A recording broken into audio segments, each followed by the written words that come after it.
पूर्णात् पूर्णमुदच्यते पूर्णस्य पूर्णमादाय पूर्णमेवावशिष्यते। ओम शांति शांति शांति। ओम शुक्लांबरधरं विष्णुं शशिवर्णं चतुर्भुजं प्रसन्नवदनं ध्यायेत् सर्वविघ्नोपशान्तये। ओम व्यासं वसिष्ठनप्तारं शक्ते पौत्रमकल्मषं पराशरात्मजं वन्दे सुखतातं तपोनिधिं। व्यासाय विष्णुरूपाय व्यासरूपाय विष्णवे नमो वै ब्रह्मनिधये वासिष्ठाय नमो नमः। ओम गुरुर्ब्रह्मा गुरुर्विष्णुर्गुरुर्देवो महेश्वरः गुरुसाक्षात् परं ब्रह्म तस्मै श्रीगुरवे नमः। सदाशिवसमारम्भां शङ्कराचार्यमध्यमाम् अस्मदाचार्यपर्यन्तां वन्दे गुरुपरम्पराम्। ओम यो ब्रह्माणं विदधाति पूर्वं यो वै वेदांश्च प्रहिणोति तस्मै तदेवमात्मबुद्धिप्रकाशं मुमुक्षुर्वै शरणमहं प्रपद्ये। ओम शांति शांति शांतिः। ओम वसुदेवसुतं देवं कंसचाणूरमर्दनं देवकी परमानन्दं कृष्णं वन्दे जगद्गुरुं। यं ब्रह्मा वरुणेन्द्ररुद्रमरुतः स्तुन्वन्ति दिव्यैस्तवैः वेदैः साङ्गपदक्रमोपनिषदैः गायन्ति यं सामगाः ध्यानावस्थिततद्गतेन मनसा पश्यन्ति यं योगिनः यस्यान्तं न विदुःसुरासुरगणाः। देवाय तस्मै नमः देवाय तस्मै नमः। ओम श्री कृष्णाय परमात्मने नमः। श्री कृष्ण कृष्ण कृष्ण। ओम नारायण परो व्यक्तात् अण्डमव्यक्तसम्भवम् अण्डस्यान्तस्मिन् लोकाः सप्तद्वीपा च मेदिनी। ओम நமஸ்காரம். நம்ம பார்த்துக்கிட்டு இருக்கிறது பகவத்கீதையில 13வது சாப்டர் க்ஷேத்திர க்ஷேத்திரஜ்ய விபாக யோகம் பார்த்துக்கிட்டு இருக்கோம். இதுதான் ஞான யோகம். இதில் பார்த்தீங்கன்னா நம்ம ஆரம்பிச்சிருக்கிறது நேற்று பாட்டத்தில் பார்த்தீங்க அப்படின்னா 23வது ஸ்லோகம் பார்த்தீங்கன்னா மீனிங் பார்த்துருக்கோம். யயேவம் வேதி புருஷம் பிரகிருதிம் ச குணைः சக சர்வதா வர்த்தமானோபி ந ச பூயோபிஜாயதே. இந்த ஸ்லோகத்தில் பார்த்தீங்கன்னா ஞானத்தினால உண்டாகக்கூடிய பலன் பார்த்தீங்கன்னா சொல்லப்பட்டிருக்கு. ஞானத்தோட முக்கியமான பலன் என்ன அப்படின்னா ரீபர்த் வராமல் இருக்கிறது, திரும்ப பிறவாமை, மறுஜென்மம் கிடைக்காது. இந்த சம்சாரத்திலிருந்து அவன் விடுபட்டு முக்தனாகின்றான். இதை தான் பார்த்தீங்கன்னா இந்த ஸ்லோகம் சொல்லுது. யயேவம் வேத்தி புருஷம், எவன் பார்த்தீங்கன்னா இந்த விதமா இது வரைக்கும் நம்ம பார்த்தீங்கன்னா இந்த 13வது சாப்டர்ல என்ன சொல்லியிருக்கோமோ அந்த விதமா பார்த்தீங்கன்னா புருஷனை, யார் புருஷன் அப்படின்னு கேட்டீங்கன்னா 2வது ஸ்லோகத்திலேயே சொல்லியிருக்கு. க்ஷேத்ரஜ்ஞம் சாபி மாம் வித்தி சர்வ க்ஷேத்ரேஷு பாரத. அப்ப எல்லா க்ஷேத்திரங்களிலும் இருக்கின்ற என்னை அறிபவனாக அறிந்து கொள் சொல்லியாச்சு. அப்ப அந்த புருஷன் பார்த்தீங்கன்னா 2 விதமான புருஷர்கள் சொல்றோம். ஒன்று பார்த்தீங்க அப்ப என்ன, சாயா புருஷன், நிழல், யாரு நம்ம தான். இன்னொன்று ஒரிஜினல். இப்ப நிறைய பேர் என்ன பண்ணிட்டோம், இந்த நானை புரிஞ்சுக்கிட்டா போதும் அப்படின்னு ஒரு தப்பா அபிப்பிராயம் ஆயிடுச்சு. இந்த நானை புரிஞ்சுக்கிறது பார்த்தீங்கன்னா விஷயம் இல்லை. ஏன்னா நான் அவைலபிளா தான் இருக்கும். சாஸ்திரத்துல என்ன சொல்லுது அப்படின்னு கேட்டீங்கன்னா அப்பிராப்தஸ்ய பிராப்திகி அப்படின்னு ஒண்ணு. எதை அடையாம இருக்கோமோ அதை அடையிறது ஒண்ணு. சொர்க்கம் இப்ப அடையல, போய் அடையணும். அதுக்கு என்ன பேரு அப்படின்னா அப்பிராப்தஸ்ய பிராப்தி, அடையாததை அடைதல். சொர்க்கமா இருக்கட்டும், பரலோகங்களா இருக்கட்டும், எல்லாமே. அதே நேரத்துல பாத்தீங்கன்னா பிராப்தஸ்ய பிராப்திகி அப்படின்னு ஒண்ணு சொல்லுவோம், அடைஞ்சதையே அடைதல். எது நமக்கு அடையப்பட்டதா இருக்கு அப்படின்னு கேட்டீங்கன்னா இந்த ஜீவாத்மா அடையப்பட்டவன் இல்லை. ஜீவாத்மா வந்து பாத்தீங்கன்னா நம்ம தானே இருக்கோம், ஜீவாத்மாவே இருக்கமே. அப்ப இவனை திரும்ப அடையிறதுக்காகவா வந்து இந்த சாஸ்திரம் இல்ல. அப்ப இந்த ஜீவாத்மான்ற அந்த ஷேடோக்கு பக்கத்திலேயே அசம்சாரியா, சம்சாரம் இல்லாதவனா சுத்த பிரம்மம் வந்து பாத்தீங்கன்னா பிம்பபூதமா இருக்கு. அதனால்தான் வந்து பாத்தீங்கன்னா ஸ்வேதாஸ்வதர மந்திரம் சொல்லுது, தியாயமானக பஷ்யதி வீதசோகா அப்படின்னு மந்திரம் சொல்லுது. எப்பொழுது வந்து பாத்தீங்கன்னா இந்த ஆத்ம தியானத்தினால, நிதித்தியாசனத்தினால இந்த ஜீவாத்மா அந்த உள்ள இருக்கிற பார்க்கிற ஒரிஜினல் ஆத்மாவை எப்ப பார்க்கிறானோ அப்ப இந்த சம்சார சோகம் இல்லாம போகும். அதுக்கு பேர் சாட்சாத்காரம் அப்படின்னு பேர். ஆத்மானுபூதி, பிரம்மானுபூதி, இது மாதிரி அநேக பெயர்கள் வந்து பாத்தீங்கன்னா சொல்லப்படுது. இந்த வேத்தின்ற வார்த்தை இருக்கு பாத்தீங்களா, இதுக்கு வந்து பாத்தீங்க அப்படின்னா பக்கத்துல போட்டுக்கலாம். 7 வந்து பாத்தீங்கன்னா 7வது அத்தியாயத்துல 2வது ஸ்லோகம் வந்து பாத்தீங்கன்னா இருக்கு. 7:2 வந்து பாத்தீங்க அப்படின்னா ஒரு சப்தம் இருக்கு, ஞானம் தேகம் சவிஞானம் இதம் வக்ஷ்யாமி அசேஷதக அப்படின்னு 7:2 வந்து ஃபர்ஸ்ட் லைன் இருக்கு. ஞானம் விஞ்ஞானம் அப்படின்னு ஒரு வார்த்தையை பயன்படுத்துறார் கிருஷ்ண பரமாத்மா. சங்கரர் வந்து பாத்தீங்கன்னா ஞானம்னா என்ன அப்படின்னு பயன்படுத்தும் போது சொல்றார், ஞானம் தே துப்பியம், உனக்கு ஞானம் அப்படின்னா 6வது சாப்டர்லயே இதே வார்த்தை இருக்கு. அதுக்கு சொல்லும் போது சாஸ்திர ஆச்சாரியரோட சப்தங்களை கிரகணம் பண்றது ஞானம். இப்ப உங்களுக்கு என்ன கிடைச்சிக்கிட்டு இருக்கு அப்படின்னு கேட்டீங்கன்னா ஆச்சாரியர் மூலமா இந்த வேதாந்த ஞானம் கிடைச்சிக்கிட்டு இருக்கு. இதுக்கு என்ன பேரு அப்படின்னு கேட்டீங்கன்னா பரோக்ஷம் அப்படின்னு நம்ம சொல்லுவோம், சப்த ஞானம். சரி, விஞ்ஞானம்னா என்ன சுவாமி அப்படின்னு கேட்டீங்கன்னா, விஞ்ஞானம்ன்றதுக்கு அர்த்தம் ஆச்சாரியர் சொல்றாரு, விஞ்ஞான சகிதம்னா என்ன அர்த்தம்? 7:2 பாஷ்யத்துல வந்து பாத்தீங்கன்னா சொல்றார், ஸ்வானுபவ சம்யுக்தம். ஸ்வானுபவ சம்யுக்தம், நான் அவனா இருக்கேன் அப்படின்னு பாத்தீங்கன்னா ஒரு அனுபூதி. நானும் அவனும் வேறு வேறு இல்லை, அந்த பரமாத்மா தான் நான் அப்படின்னு ஒரு அனுபவம் உண்டாகிறது. இப்ப நம்ம படிக்கிறோம், நமக்குள்ளார பரமாத்மா தான் இருக்கார் அப்படின்னு நம்ம வந்து கேள்வி ஞானம் நமக்கு உண்டாயிருக்கு, சப்தங்களை புரிஞ்சிருக்கோம், லாஜிக்கா நம்ம புரிஞ்சுக்கலாம், எல்லாம் பண்ணலாம். ஆனா சுவானுபவம் இல்லை. அந்த சுவானுபவத்துக்கு பேர் விஞ்ஞானம் அப்படின்னு பேர். 7:2 சொல்லியிருக்கு. அதே நேரத்துல 9 வந்து பாத்தீங்கன்னா 1லயும் ஆச்சாரியர் வந்து பாத்தீங்கன்னா சொல்றார், இதம் துதே குஹ்யதமம் பிரவக்ஷ்யாம்யனசூயவே ஞானம் விஞ்ஞான சகிதம் வக்யஜ்ஞாத்வா மோக்ஷ்யசே சுபாத். எதை அறிந்து கொண்டால் நீ விடுபடுவாயோ, மோட்சத்தை அடையவாயோ, அந்த ஞானத்தையும் விஞ்ஞானத்தையும் நான் உனக்கு சொல்கின்றேன். திரும்பவும் விஞ்ஞான சப்தத்தை பயன்படுத்துற. அங்கேயும் ஆச்சாரியர் என்ன பண்றார், விஞ்ஞான சகிதம்னா என்ன அப்படின்னா அனுபவ யுக்தம் அப்படின்னு போட்டார், அனுபவத்தோடு கூடியது. இந்த அனுபவத்தோடு கூடியதுக்கு பேர் தான் சாட்சாத்காரம் அப்படின்னு வந்து பாத்தீங்கன்னா நிறைய இடத்துல வந்து பாத்தீங்கன்னா ஆச்சாரியரே சொல்றார். முண்டக்க உபனிஷத் பாஷ்யத்துல எல்லாம் வந்து பாத்தீங்கன்னா சாட்சாத்காரம்ன்ற வார்த்தையவே அப்படியே பயன்படுத்துற.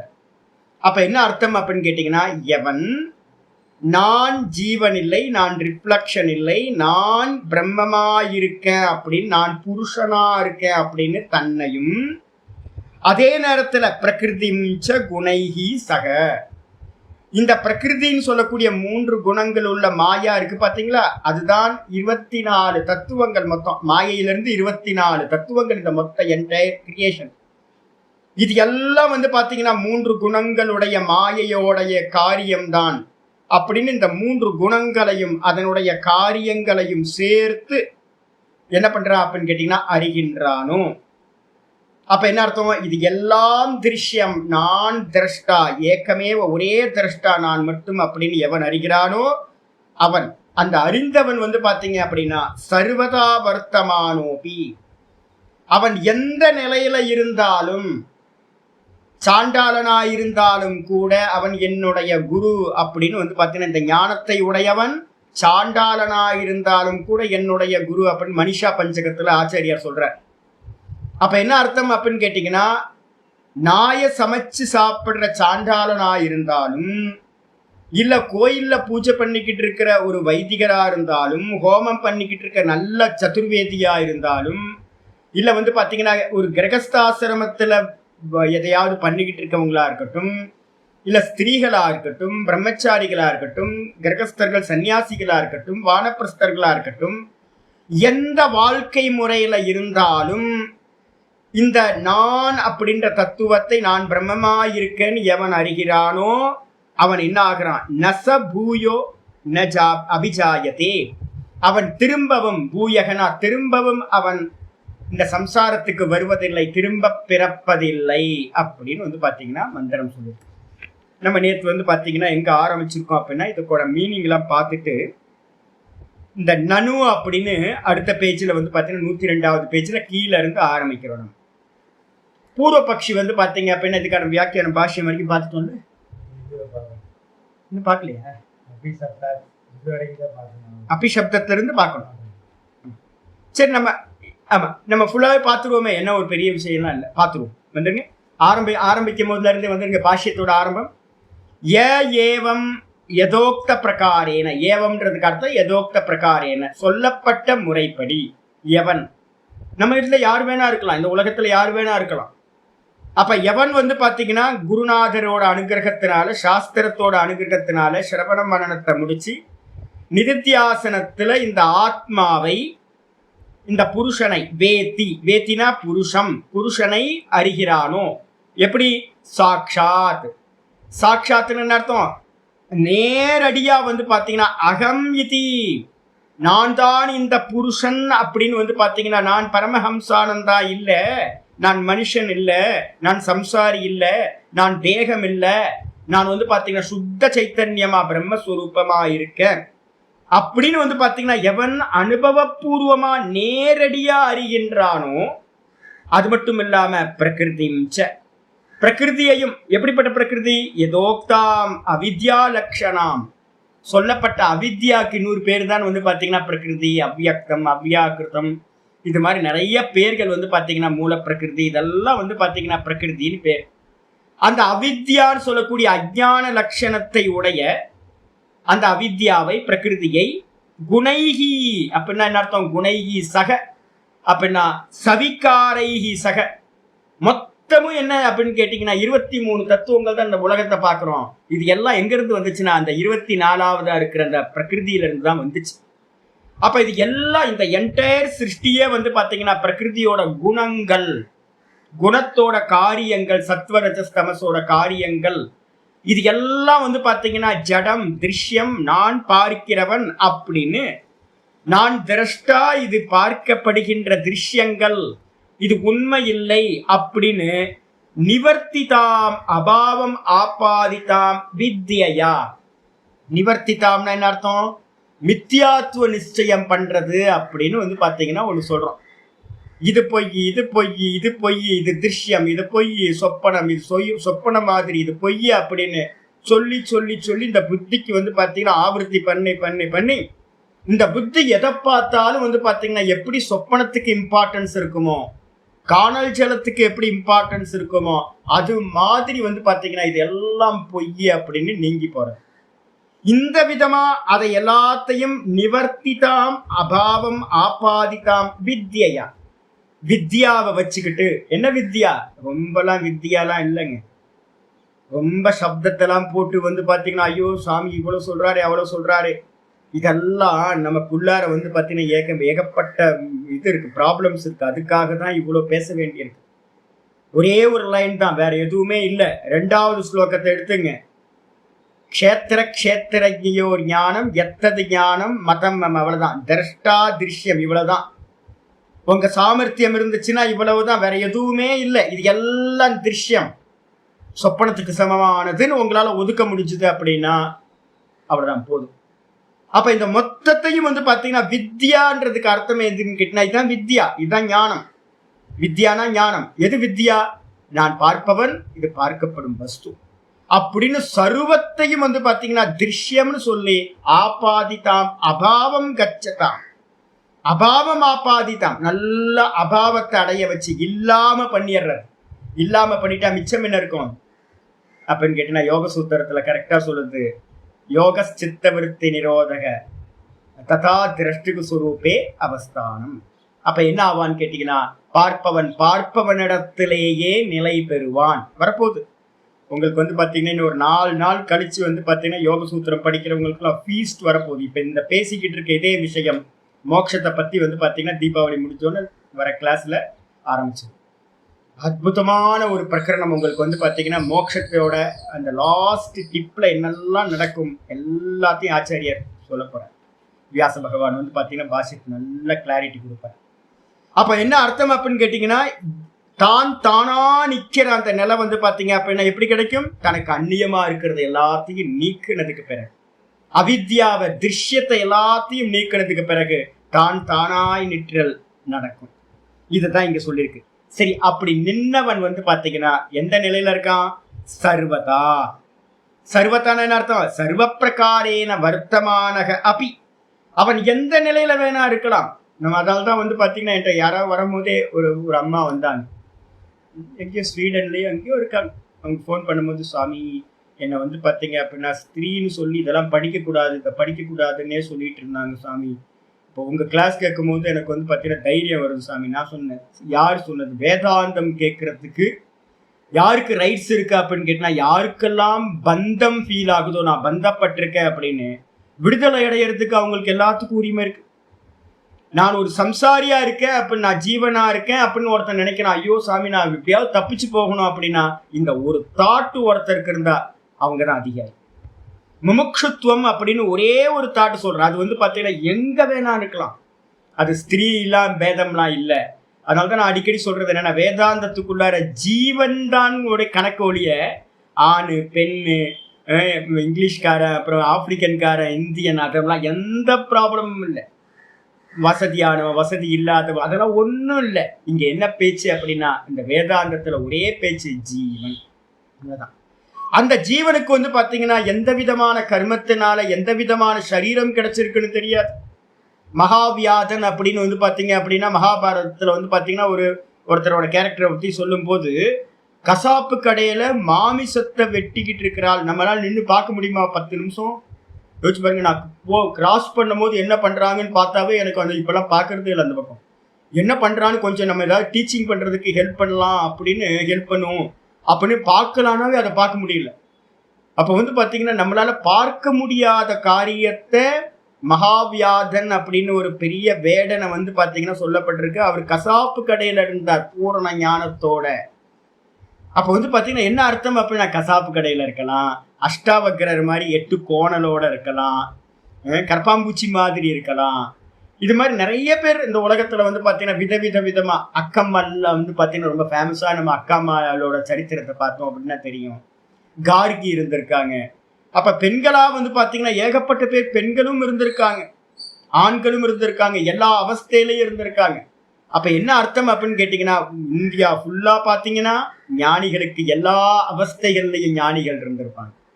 அப்ப வந்து பாத்தீங்கன்னா இங்க ஆச்சாரியர் சொல்றாரு, எந்த நிலையில இருந்தாலும் சர்வ பிரகாரேன வர்த்தமானக அபி, எந்த நிலையில இருந்தாலும் கூட இந்த விதமா திரஷ்டா திருஷ்யத்தை பிரிச்சு நான் க்ஷேத்திரஞன், இது எல்லாம் க்ஷேத்திரம் இதெல்லாம் பொய் அப்படின்னு எவன் அறிஞ்சானோ அவன் என்ன ஆகிறதுல ச பூயக, அவன் மீண்டும் வந்து பாத்தீங்க அப்படின்னா பதித்தே அஸ்மின் வித்வத் ஷரீரே, இந்த ஞானத்தோடு இருந்துகிட்டு இருக்கிற இந்த சரீரம் விழுந்த பிறகு தேகாந்தராய வேற ஒரு தேகத்தை எடுப்பதற்கு ந பூயக, திரும்பவும் வந்து பார்த்தீங்கன்னா ந அபிசம்பத்தியதே, அவன் திரும்பவும் பிறப்பதில்லை அப்படின்னு ஆகுது. ந உற்பத்தியதே தேகாந்தரம் ந கிருண்ணாதி இத்தியர்த்தா, அவன் திரும்பவும் வேற ஒரு சரீரத்தை எடுத்துக்கொள்வதில்லை, திரும்ப அவன் உற்பத்தி அடைவதில்லை, பிறப்பதில்லை என்று அர்த்தமாகிறது.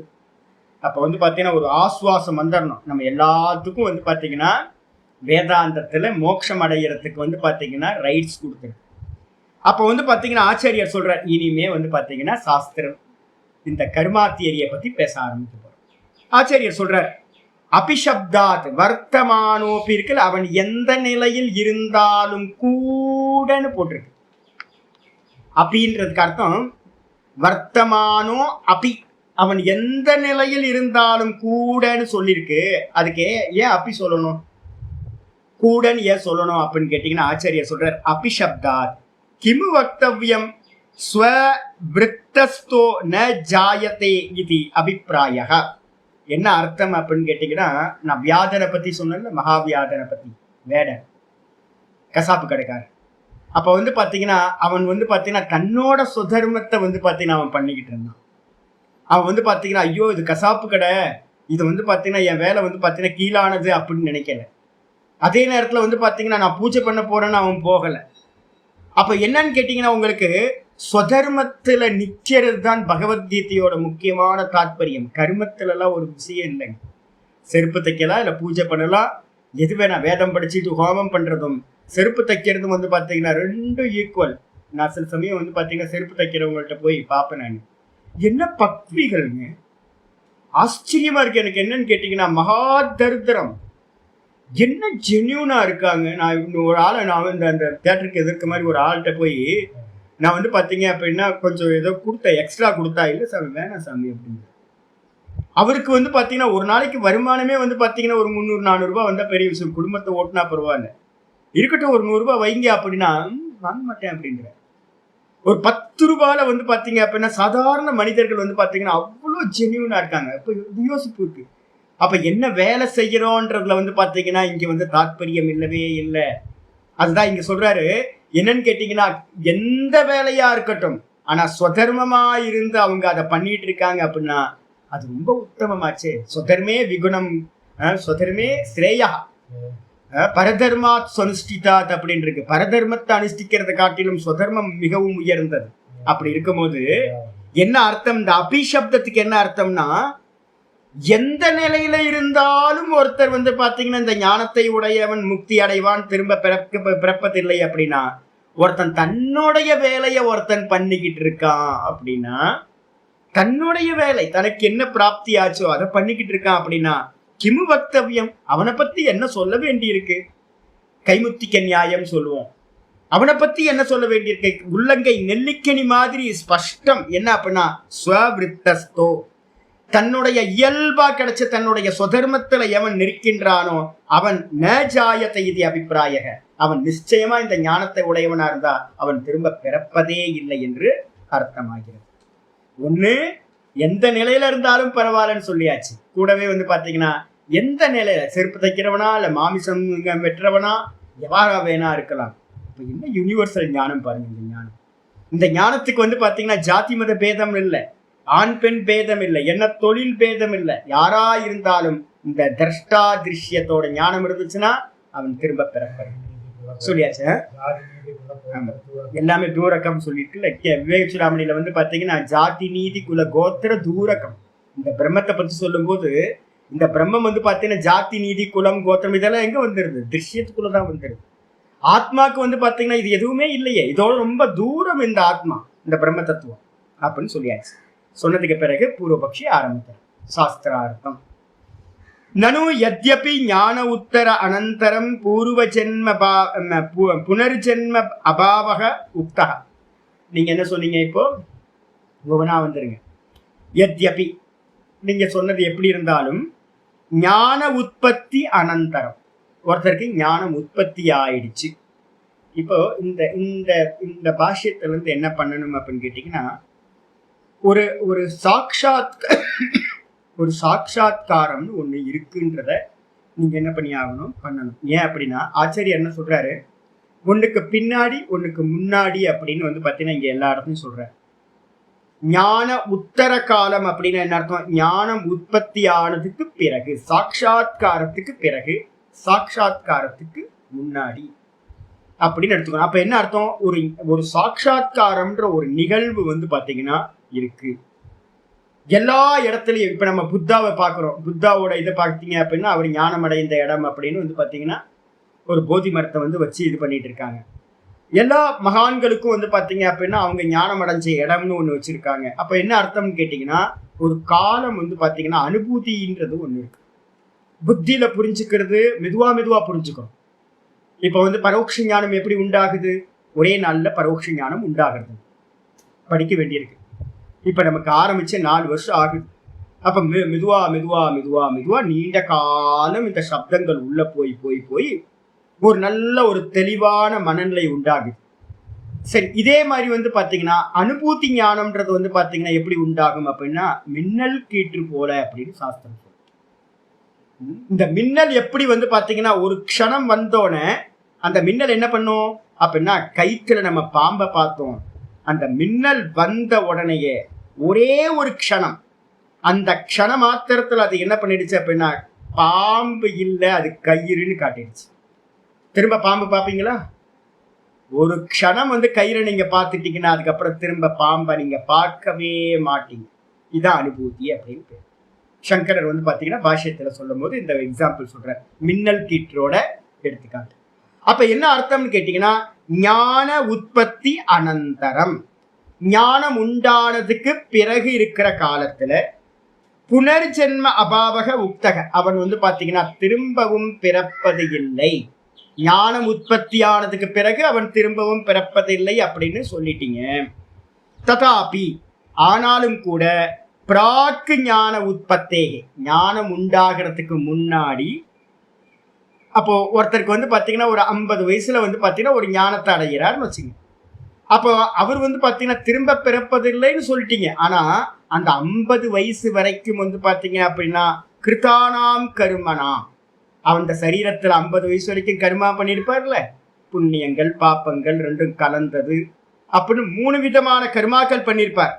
அது மட்டும் இல்ல, உத்தர கால பாவினாம்ச யானிச்ச அதிக்ராந்த அநேக ஜென்ம கிருதானி, அது மட்டும் இல்லாம ஞானத்துக்கு பிறகு இருக்கிற கர்மா, ஞானத்துக்கு முன்னாடி இருக்கிற கர்மா.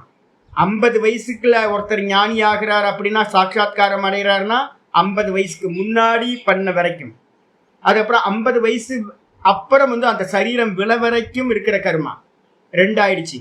அதுக்கப்புறம் முந்தின ஜென்மங்கள்ல எத்தனை ஜென்மங்கள்ல கர்மா இருக்கோ அதெல்லாம் 3 கர்மா இருக்கு. இந்த 3 வந்து பாத்தீங்கன்னா என்னன்னு கேட்டீங்கன்னா, தேஷாம் பலம் அதத்வா நாசோ, இந்த 3 வந்து பாத்தீங்கன்னா பலன் கொடுக்காமல் நாசம் ஆயிடும் அப்படின்னு நீங்க சொன்னீங்கன்னா, அவன் திரும்ப பிறப்பதில்லை அப்படின்னா, அப்ப திரும்ப பிறக்கலைன்னா இந்த 3 விதமான கர்மங்கள் என்ன ஆகும்? ஒண்ணு சஞ்சிதத்துல இருக்கக்கூடிய பேங்க் பேலன்ஸ்ல முந்தின ஜென்மங்கள்ல பண்ண கர்மா, அது என்ன ஆகும்? அதுக்கப்புறம் ஞானம் உற்பத்தி ஆகிறதுக்கு 50 வயசு வரைக்கும் அவன் சின்ன குழந்தையில இருந்து பண்ண கர்மா, அதுக்கப்புறம் ஞானம் வந்த பிறகு இந்த சரீரம் இருக்கிற வரைக்கும் பண்ண கர்மா. அப்ப இந்த 3 கர்மங்களும் என்ன சாமி ஆகும்? வேற யாராவது எடுத்துப்பாங்களா அப்படின்னு வந்து பாத்தீங்கன்னா இது பொருந்தாது. அப்ப கர்மா நாசம் ஆகிறதுன்றது வந்து பாத்தீங்கன்னா பொருந்தாது. ந யுக்தக இதி ஸ்யுஹு த்ரீணி ஜென்மானி.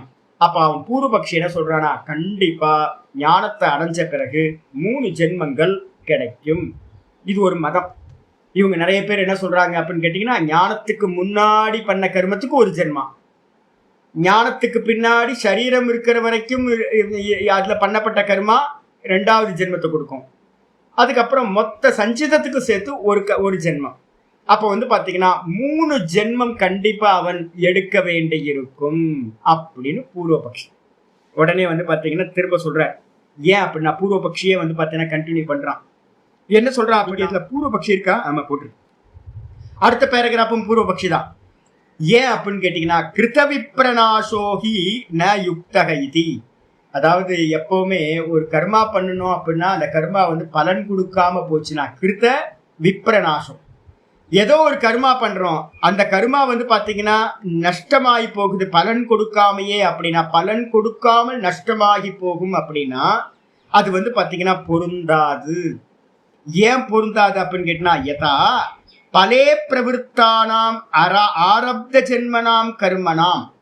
இப்போ நமக்கு வந்து பாத்தீங்கன்னா இந்த ஜென்மம் கிடைச்சிருக்கு, இந்த ஜென்மம் வந்து பாத்தீங்கன்னா பலன் கொடுக்க ஸ்டார்ட் பண்ணியாச்சு. இதுக்கு என்ன பேரு அப்படின்னா பிராரப்தம் அப்படின்னு பேரு. இப்ப பலன் கொடுக்க ஆரம்பிச்ச இந்த ஜென்மம் பலன் கொடுத்து முடிகிற வரைக்கும் வந்து பாத்தீங்கன்னா தடுக்க முடியாது. இது எப்படி வந்து பாத்தீங்கன்னா பலன் கொடுக்க ஆரம்பிச்சதோ, அப்ப ஏன் ஆரம்பிச்சது? பலன் கொடுக்க ஸ்டார்ட் ஆயிடுச்சு கர்மா, யாரும் தடுக்க முடியாது. அது யாரா இருந்தாலும் வந்து பாத்தீங்கன்னா பெரிய பெரிய மகான்களா இருந்தாலும் சரீரத்துல என்ன சம்பவிக்குமோ அது கண்டிப்பா சம்பவிக்கும். சுவாமி வந்து வேதாந்தம் சொல்றாரு, பகவத்கீதை சொல்றாரு. அதனால நான் வந்து பாத்தீங்கன்னா சுகர் வரமாட்டேன், பிபி வரமாட்டேன், இல்ல வந்து பாத்தீங்கன்னா உடம்புல வந்து பாத்தீங்கன்னா இதை பண்ண மாட்டேன் அதை பண்ண மாட்டேன் அப்படின்னா அதெல்லாம் சொல்லாது. தலைவலிக்கு தெரியாது, என்ன அப்படின்னு கேட்டீங்கன்னா சாமின்னு தெரியாது. இந்த சுகருக்கு தெரியாது, அது சாமின்னு தெரியாது. பிபிக்கு தெரியாது, சாமின்னு தெரியாது. ஹார்ட் அட்டாக்கு தெரியாது, சாமின்னு தெரியாது. இந்த சரீரத்துல எந்த துக்கம் நடக்கிறதுக்கும் வந்து பாத்தீங்கன்னா கர்மா காரணம். அந்த கர்மா என்ன பண்ணும் அப்படின்னு கேட்டீங்கன்னா, ஆரம்பிக்கப்பட்ட கர்மா பலன் கொடுத்துதான் முடியும். அதே மாதிரி நச்சக்கர்மனா விசேஷக அவகம்யதே. அப்போ பிராரப்த கர்மான்றது கர்மா தானே, பிராரப்த கர்மான்றது கர்மா. அதே மாதிரி சஞ்சிதத்துல இருக்க கர்மாவும் கர்மா தானே. அப்ப ஞானத்துக்கு பிறகு பண்ணக்கூடிய ஆகாமின்னு சொல்றோம். ஞானத்துக்கு பிறகு இந்த சரீரத்துல நடக்கிற கர்மாக்கெல்லாம் பேரு ஆகாமி கர்மான்னு பேர். அப்போ பிராரப்த கர்மம்னாலும் இது எல்லாம் பேர் வச்சிருக்கக்கூடிய கர்மா தானே. எல்லாத்துக்கும் ஒரு குரூப் ஆஃப் கர்மத்துக்கு பிராரப்தம், பலன் கொடுக்க ஆரம்பிச்சதுக்கு பிராரப்தம், பலன் கொடுக்காம இருக்கிற கர்மாவுக்கு சஞ்சிதம். இனி ஃபியூச்சர்ல இந்த ஜென்மத்துல பண்ண கர்மா ஃபியூச்சருக்கு போகும், அதனால அதுக்கு பேர் ஆகாமி அப்படின்னு பேரு வச்சிருக்க மொழிய கர்மா கர்மா தான். எல்லாம் புண்ணியம் பாப்பம் ரெண்டும் கலந்து மிஸ்ரித்தம், இவ்வளவுதான். எந்த உலகத்துல இருக்கிற எந்த ஜீவர்கள் எந்த கர்மா பண்ணினாலும் அது என்னவா இருக்கும்? ஒண்ணு புண்ணியமா இருக்கும், ஒண்ணு பாப்பமா இருக்கும், இல்ல அப்படின்னா ரெண்டும் கலந்த மிஸ்ரித்த கர்மாவா இருக்கும். இவ்வளவுதான் கர்மா. இதுக்கு அந்நியமா கர்மா இல்லை. அது நீங்க சஞ்சிதத்துல இருந்தாலும் சரி, இப்ப நம்ம அனுபவிக்கிற பிராரப்தமா இருந்தாலும் சரி, இனி ஆகாமியில போய் இருக்கிற கர்மாவா இருக்கட்டும், இது எல்லாம் இந்த மூணு தாங்க. இதுல எந்த டிஃபரன்ஸும் இல்லை. அதனால வந்து பாத்தீங்கன்னா எந்த ஸ்பெஷலும் இல்லை. அதனால தஸ்மாத் ஆகையினால என்ன பண்ணும் அப்படின்னு கேட்டீங்கன்னா, எப்படி பிராரப்தம் பலன் கொடுத்துதான் வந்து பாத்தீங்கன்னா முடிவடையுமோ, அதே மாதிரி சஞ்சிதமும் பலன் கொடுக்கும், ஆகாமியும் கூட பலன் கொடுத்துதான் முடியும். அதனால தஸ்மாத் ஆகையினால் அவன் சொல்றான், பூர்வபக்ஷி சொல்றான், திரிபிரகாராணி அபி கர்மாணி த்ரீனி ஜென்மானி ஆரபேரன். 3 விதமான கர்மங்கள் 3 விதமான ஜென்மங்களை கொடுத்துட்டு தான் சம்ஹதானி வா சர்வாணி ஏக்கம் ஜென்ம ஆரபேரன். அப்போ 3 ஜென்மங்களை வந்து பாத்தீங்கன்னா கொடுக்கணும். அல்லது வேற ஏதாவது சொல்றீங்க அப்படின்னா சர்வாணி ஏக்கம் ஜென்ம ஆரபேரன். இல்ல அப்படின்னா எல்லாம் சேர்ந்து சஞ்சிதம் ஆகாமி எல்லாம் சேர்ந்து வந்து பாத்தீங்கன்னா ஒரு ஜென்மத்தையாவது கொடுத்து அதை எல்லாத்தையும் கம்ப்ளீட் பண்ணி அதை ஷட் டவுன் பண்ணதுக்கு பிறகுதான் வந்து பாத்தீங்கன்னா டேலி பண்ணதுக்கு பிறகுதான் வரவு செலவு கணக்கு நேர்த்தி ஆகும். அப்படி பண்ணாதான் முடியும். அப்போ மினிமம் 3 ஜென்மா, இல்லைன்னா ஒரு ஜென்மாவாவது எல்லாம் சேர்ந்து வந்து பாத்தீங்கன்னா அனுபவிச்சுட்டு தான் போகணும். நம்ம சொல்லுவோம்ல, வீட்டுல எல்லாம் சொல்லுவோம், இந்த நாயை பார்த்தா என்ன சொல்லுவாங்கன்னா நாய் ஜென்மம் அப்படின்னுவாங்க, நாய் பொழப்பு அப்படின்னு. நிறைய பேர் என்ன சொல்லுவாங்க அப்படின்னு கேட்டீங்கன்னா, நாய் ஜென்மம் எடுத்தா கடைசி ஜென்மம்னு சொல்லுவாங்க. இந்த பாடகச்சேரி சுவாமின்னு ஒரு சுவாமி இருந்தார், கேள்விப்பட்டிருப்பீங்க நீங்க. பாடகச்சேரி சுவாமி வந்து பாத்தீங்கன்னா சொல்லுவார், ஆமா ராமலிங்க சுவாமிகள், பாடகச்சேரி ராமலிங்க சுவாமிகள் பேர், பாடகச்சேரி சுவாமிகள் தான் பேர். அவர் சொல்லுவார் என்னன்னு கேட்டீங்கன்னா, நாய் ஜென்மம்னா அது கடைசி ஜென்மம். ஏன் கடைசி ஜென்மம் அப்படின்னா அனுபவிக்க வேண்டியது எல்லாத்தையும் அனுபவிக்கிறதுக்காக இந்த நாய் ஜென்மம் எடுக்கிறது அப்படின்னு வர. அப்ப என்ன அர்த்தம்னு கேட்டீங்கன்னா, பூர்வபக்ஷி கேட்கறதுலயும் ஒரு இது இருக்கு. என்னன்னு கேட்டீங்கன்னா, இது மாதிரி பேச்சு வழக்குல நிறைய இருக்கு. அப்ப ஞானத்துக்கு அதேதான் இருக்கு. ஆமாம், வரப்போகுது. கொட்டேஷனே கொடுக்குறாரு பாருங்க, அடுத்ததுலேயே கொட்டேஷன் கொடுக்குறாரு. அப்ப என்ன அர்த்தம் அப்படின்னு கேட்டீங்கன்னா, ஒரு ஞானத்துக்கு பிறகு 3 ஜென்மம் சம்பவிக்கலாம், இல்லை அப்படின்னா ஒரு ஜென்மம் சம்பவிக்கலாம். அதனால வந்து பாத்தீங்கன்னா ஜென்மம் இல்லாம போகாது, ஞானத்துக்கு பிறகு அவன் திரும்ப பிறக்க மாட்டான் அப்படின்றது ஏற்புடையதல்ல அப்படின்னு வந்து பாத்தீங்கன்னா பூர்வபக்ஷி சொல்றான். யார் சொல்ற? சித்தாந்தி இல்லை, பூர்வபக்ஷி கேட்க.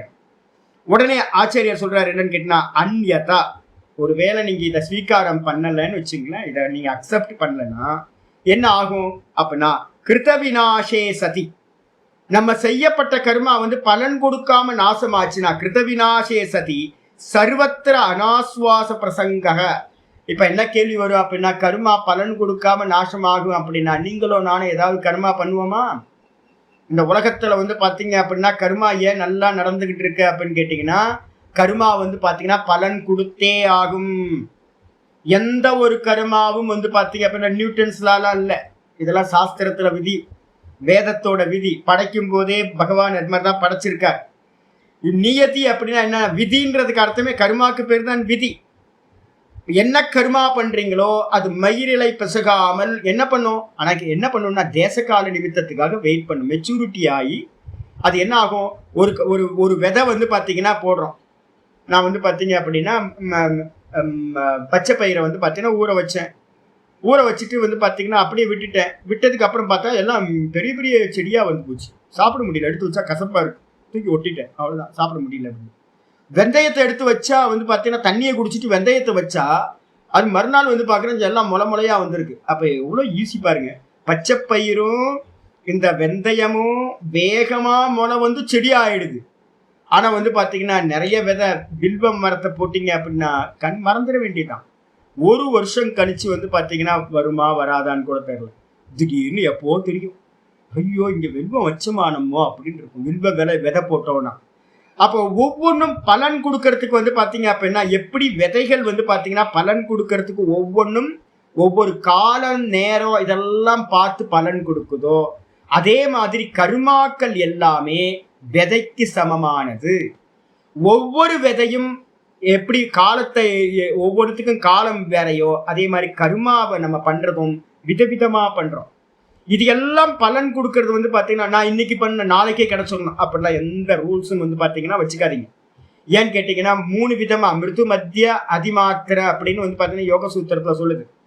ஒரு விஷயத்தை வந்து நீங்க பண்ணும் போதே வந்து பார்த்தீங்கன்னா சாதனமே வந்து பார்த்தீங்கன்னா 3 வெரைட்டி. இப்போ ஒரு கிரி பிரதட்சணம் பண்றோம் அப்படின்னு கேட்டீங்கன்னா இப்போ எங்களோட சாதுக்கள் வந்து பார்த்தீங்கன்னா எதுவும் சாப்பிடாம வந்து பார்த்தீங்கன்னா வாயில எதையுமே நினைக்காம சுத்திட்டு வந்துருவாங்க. நிறைய பேர் பார்த்தீங்க அப்படின்னா போகும்போதே வந்து பார்த்தீங்கன்னா இங்கே அங்கே எல்லாத்தையும் எடுத்து லோட் பண்ணிக்கிட்டே போகிறது. நிறைய சாதுக்கள் என்ன பண்ணுவாங்க? ஜபத்தை பண்ணிக்கிட்டே போவாங்க, ஸ்தோத்திரம் சொல்லிக்கிட்டே போவாங்க, உபனிஷத் பாராயணம் பண்ணிக்கிட்டு போவாங்க. இது மாதிரி போகிறவங்க இருக்காங்க. ஏகாந்தமாக யார்கிட்டையும் எதுவும் பேசாமல் போகிறவங்க இருக்காங்க. நிறைய பேர் வந்து பார்த்தீங்கன்னா நல்லா பேசிக்கிட்டு கதை பேசிக்கிட்டு ஊர் கதை அரசியல் எல்லாம் பேசிக்கிட்டு போகிறவங்க இருக்காங்க. அங்கங்கே உட்காந்து ரெஸ்ட் எடுத்துக்கிட்டு வந்து பார்த்தீங்கன்னா அப்போ என்ன ஆச்சு அப்படின்னா ஒரு கர்மத்தையே விதவிதமாக பண்ண முடியும். அவங்கவுங்களுக்கு முடிஞ்ச சாமர்த்தியத்துப்படி அவங்களுக்கு இருக்கிற நாலேஜ் படி வந்து பார்த்தீங்கன்னா பண்ணுறவங்க இருக்காங்க. இங்கே இருக்காங்க ஒரு அக்கா தங்கச்சி 2 பேர் இருக்காங்க, குஜராத்தி. அவங்க பார்த்தீங்க அப்படின்னா என்ன நியமம் இல்லை. அந்த அம்மா 3 மணிக்கு வந்து பார்த்தீங்கன்னா கிளம்புவாங்க. இங்கே நாங்கள் இப்போ போனால் வந்து பார்த்தீங்கன்னா 6:30 மணிக்கு வந்து பார்த்தீங்கன்னா பார்க்கலாம் அவங்கள ரமணாசிரமத்துக்கு வந்துடுவாங்க. நம்ம சொல்கிற வயசு அப்படின்னு அந்த மாதிரி ரொம்ப யங் ஏஜ். ஆனால் வந்து வருஷக்கணக்காக வந்து பார்த்தீங்க அப்படின்னா 3 மணிக்கு எழுந்திரிச்சு கிரி பிரதட்சணம் பண்ணி முடிச்சிடுறோம். அக்கா தங்கச்சி 2 பேர் இருக்காங்க, அற்புதமாக வந்து பார்த்தீங்கன்னா பண்ணி முடிச்சுடுவாங்க. நிறைய ஸ்திரீகள் அப்போ நித்தியம் மழை பெஞ்சாலும் வெயில் அடித்தாலும் எந்த காலத்துலையும் வந்து பார்த்தீங்கன்னா கிரி பிரதட்சணம் மிஸ் ஆகிறது. அப்போ வந்து பார்த்தீங்கன்னா வீரியம் இருக்கா? கதை வெடிச்சுக்கிட்டு போகிறது எப்படி இருக்குது? நியமமாக எந்த காலத்துலையும் விட்டு போகாமல் போகிறது எப்படி இருக்குது? பயம் இல்லாமல் ஈஸ்வரன் மேலே. அப்போ எந்த கர்மா பண்ணுறதா இருந்தாலும் அந்த கர்மால வந்து பார்த்தீங்கன்னா மிருது அப்படின்னு பேர். ரொம்ப மென்மையாக பண்ணுறது. மத்தியமம் அப்படின்னா ஓரளவு பரவாயில்ல. தீவிரம் அப்படின்னா ரொம்ப தீவிரமாக பண்ணுறது சாதனங்கள்ல. அதே மாதிரி வந்து பார்த்தீங்கன்னா சாதனத்தோட அனுஷ்டானத்திலையும் சாதனம் எது அப்படின்னு கேட்டிங்கன்னா வந்து பார்த்தீங்கன்னா ஸ்ரீராம் ஜெயராம் ஜெய் ஜெயராம்னு புக்கில் எழுதிக்கிட்டு இருக்கிறது ரொம்ப அதம சாதனம். அதே வாயில வந்து பார்த்தீங்க அப்படின்னா வந்து பார்த்தீங்கன்னா நல்லா வந்து பார்த்தீங்கன்னா ஸ்ரீராம் ஜெயராம் ஜெய் ஜெயராம்னு உள்ளுக்குள்ளார மனசுக்குள்ளார ஜபிச்சிங்க அப்படின்னா மத்தியம சாதனை. அதே ராமனை வந்து பார்த்தீங்க அப்படின்னா உள்ளுக்குள்ளார அவன்தான் என்னுடைய ஆத்மான்னு உட்கார்ந்து அவனையே தியானம் பண்ணீங்கன்னா உத்தமமான சாதனை. அப்போ சாதனையிலேயே வந்து பார்த்தீங்கன்னா 3 வெரைட்டி இருக்கு. அதை அனுஷ்டானம் பண்றதுல 3 வெரைட்டி இருக்கு. இதுல வந்து பார்த்தீங்கன்னா ஒரே ஒரு வார்த்தை வந்து பார்த்தீங்கன்னா யோக சூத்திரத்தில் சொல்ற. அப்போ நம்மளும் வேதாந்தம் படிக்கிறதுலையும் கண்டிஷன் அப்ளை பண்ணுறதுல வந்து பார்த்தீங்கன்னா 3 விதமாக இருக்குது. மிருதுவாக பண்ணுறோம் வைராக்கியம், மத்தியம வைராக்கியம், தீவிர வைராக்கியம். முமுட்சுத்துவத்திலேயே 3 விதமான முமுட்சுத்துவம் சொல்கிறோம். மிருது முமுட்சுத்துவம், மத்தியம முமுட்சுத்துவம், தீவிர முமுட்சுத்துவம் அப்படின்னு. அப்போ இது எல்லாம் வந்து பார்த்தீங்க அப்படின்னா என்ன பண்ணுது அப்படின்னா பலன் கொடுக்கறதுல காலத்தை டிபெண்ட்ஸ் பண்ணுது. அப்போ எந்த சாதனை எந்த விதமா பண்ணப்படுதோ கர்மா அந்த கர்மா அதுக்கான காலத்தை இது பண்ணும். அப்ப என்ன அர்த்தம்? இன்னைக்கு பண்ணிட்டு எந்த வேலைக்கும் பலன் நாளைக்கு எதிர்பார்த்தீங்கன்னா கிடைக்காது. இதுதான் கர்மா தியரியில முக்கியமானது. அப்ப கர்மா வந்து பாத்தீங்கன்னா நீங்க என்ன செஞ்சாலும் அதுக்கான பலன் வந்து பாத்தீங்கன்னா கிடைச்சே ஆகும். இதுதான் நியதி, கர்மா தியரியோட முதல் ரூல். அப்போ இங்க அவன் பூர்வபக்ஷி சொல்றான், ஒருவேளை நீங்க வந்து பாத்தீங்கன்னா ஞானிக்கு ஜென்மம் இல்லாம போயிடும் அப்படின்னா அவன் பிறக்க மாட்டான் அப்படின்னா அவன் பண்ண கர்மால என்ன ஆகும்? நஷ்டமாயி போயிடுமா? கிருத விநாசே சதி, அவனுடைய கர்மங்கள் நாசமா போகுது அப்படின்னா சர்வத்திர அனாஸ்வாச பிரசங்கா, எல்லா இடத்துலயும் ஞானிக்கு மட்டும் கர்மம் நாசமாகும் எனக்கு நாசமாகாதா அப்படின்னு என்ன பண்ணுவாங்க? ஊர்ல இருக்கிறவெல்லாம் வந்து பாத்தீங்கன்னா கர்மத்து மேல யாருக்கும் என்ன ஆகாது? விஸ்வாசம் இல்லாமல் போய்விடும். அது மட்டும் இல்லாம சாஸ்திர ஆனர்த்தக்கியம் செய்யாது. இந்த கர்மகாண்டம் இருக்கு பாத்தீங்களா, சாஸ்திரம் என்ன பண்ணுது? டோன்ட் டூஸ் மட்டும்தான் சொல்லுது. செய் செய் செய் செய்ன்னு எல்லாத்தையும் செய்ய சொல்லுது. அப்ப செய்ன்னு சொல்லக்கூடிய சாஸ்திரங்கள் எல்லாம் என்ன ஆயிடும்னு கேட்டீங்கன்னா விதி நிஷேத பரமா இருக்கக்கூடிய பூர்வபாகமா வேதத்தோட பூர்வபாகம் எல்லாம் யூஸ்லெஸ். ஏன்னா பலன் கொடுக்குமா தெரியாது. நம்ம ஏதாவது ஹோமம் பண்ணுவோம், ஹோமம் பண்ணிட்டு அது வந்து நாசமாயிடுச்சுன்னா, பலன் கொடுக்காமயே நாசமாச்சுன்னா, ஒரு நான் பெரிய பூஜை பண்றேன் அந்த பூஜை வந்து பலன் கொடுக்காமயே போச்சுன்னா, ஒரு அன்னதானம் பண்றேன் அது பலன் கொடுக்காமயே போச்சுன்னா, ஒரு பூதானம் பண்றேன் ஒரு கோதானம் பண்றேன் பலன் கொடுக்காமயே போச்சுன்னா என்ன பண்றது அப்படின்னு ஒரு விசுவாசம் இல்லாம போச்சுன்னா யாராவது கர்மாவை பண்ணுவானா? அப்படின்னா கர்மாவை பண்ணாம போயிடும். அப்போ சாஸ்திரம் என்ன ஆயிடும் கேட்டீங்கன்னா யூஸ்லெஸ்ஸா போயிடும். இது அத இதம் அயுக்தம். ஆகையினால் என்ன அப்படின்னா இப்ப நீங்க சொல்றீங்களே ஜென்மம் எடுக்க மாட்டான் ஞானி அப்படின்னு, அது வந்து பாத்தீங்கன்னா பொருத்தம் இல்லை. உக்தம் நச பூயக அபிஜாயத்தை இது, நீங்க சொன்னீங்களே அவன் திரும்ப பிறப்பதில்லை அப்படின்னு, அந்த திரும்ப பிறப்பதில்லைன்றது வந்து பாத்தீங்கன்னா சரியில்லை. ஏன்னா கர்மா இருக்கே, சஞ்சிதம் இருக்கு, அதுக்கப்புறம் அவன் சரீரத்துல பண்ணப்பட்ட ஆகாமி இருக்கு. அப்போ வந்து பாத்தீங்க அப்படின்னா ஞானத்துக்கு முன்னாடி இருக்கிற கர்மா இருக்கு, ஞானத்துக்கு பின்னாடி இருக்கிற கர்மா இருக்கு, பேங்க் பேலன்ஸ் கர்மா இருக்கு. அப்ப 3 விதமான கர்மங்களும் ஒண்ணு மினிமம் 3 ஜென்மத்தை கொடுக்கும், இல்ல அப்படின்னா எல்லாம் ஒண்ணு கட்டி ஒரே ஜென்மத்தையாவது கொடுத்தே ஆகும் அப்படின்னு பூர்வபக்ஷம் ஆயிடுச்சா. இதுக்கப்புறம் ஆச்சாரியார் வந்து பாத்தீங்கன்னா மறுப்பு எடுக்கிறார். என்னது இது வந்து பாத்தீங்கன்னா சித்தாந்தி வந்து பாத்தீங்கன்னா சொல்ல ஆரம்பிக்கிறார், இல்லப்பா நீ சொல்றது தப்பு. ஆமா நான் சொல்றது தப்பா? ஆமா, முண்டக்க உபனிஷத்துல ஒரு முக்கியமான மந்திரம் வந்து பாத்தீங்கன்னா இருக்கு, வித்யதே ஹிருதய கிரந்தி சித்யந்தே சர்வ சம்சயாஹ க்ஷீயந்தே சாஸ்ய கர்மாணி தஸ்மின் திருஷ்டே பராவரே. ரொம்ப முக்கியமான மந்திரம். யாராவது புரிஞ்சா போதுன்ற வேதாந்தம் கேட்டிருந்தீங்கன்னா எல்லாத்தையும் எரேஸ் பண்றது, கடகடன்னு எரேஸ் பண்ணிடுறது. ஏன் அப்படின்னு கேட்டீங்கன்னா தஸ்மின் திருஷ்டே பராவரே, அந்த பரமாத்மாவை வந்து பாத்தீங்கன்னா காரிய காரண வடிவாக இருக்கின்ற அந்த பரமாத்மாவை, பர அவர, பரம்னா வந்து பாத்தீங்கன்னா காரணம், அவர அப்படின்னா காரியம், காரண காரியத்தை வியாபிச்சு ஸ்கிரீன் மாதிரி இந்த மொத்த ஜெகத்தையும் இதுக்கு ஆதாரமா இருக்கக்கூடிய அந்த பரமாத்மா எப்படி இருக்கார்? இதை எல்லாத்தையும் வியாபிச்சிருக்கார். அவருக்கு பேர் பராவரம்னு பேரு, காரண காரியத்தை வியாபிச்சிருக்கிறவர். அப்படிப்பட்ட அந்த பரமாத்மாவை எப்போ இந்த ஜீவாத்மா வந்து பாத்தீங்கன்னா சாட்சாத்காரம் பண்றானோ, எப்படி சாட்சாத்காரம் பண்றான்? அகம், நானே இவன் அப்படின்னு வந்து பாத்தீங்கன்னா ஆச்சாரியர் சொல்றார் தஸ்மின் திருஷ்டே பராவரேனா, ஆச்சாரியர் சொல்றார் தஸ்மின் பராவரே சாட்சாத் அகமஸ்மி இது. சாட்சாத்காரம் பண்றதுனா என்ன சுவாமி அப்படின்னா நேரடியா நானே இவனாக நானே இருக்கிறேன், அகமஸ்மி, நான் பிரம்மமா இருக்க, நான் ஜீவன் இல்லை, நான் பிரம்மமா இருக்க அப்படின்னு வந்து பாத்தீங்கன்னா ஒரு அனுபூதி. அந்த அனுபூதி ஆனவனுக்கு என்ன ஆகுது அப்படின்னு கேட்டீங்கன்னா க்ஷீயந்தே சாஸ்ய கர்மாணி சித்தியந்தே சர்வசம்சயா ஹிருதய வித்யதே ஹிருதய கிரந்தி, அவனுடைய ஹிருதயத்துல வந்து பாத்தீங்கன்னா இருக்கிறது எல்லா முடிச்சுக்களும் நீங்கிது. எத்தனை முடிச்சு அப்படின்னா 3 முடிச்சு சொல்றோம்.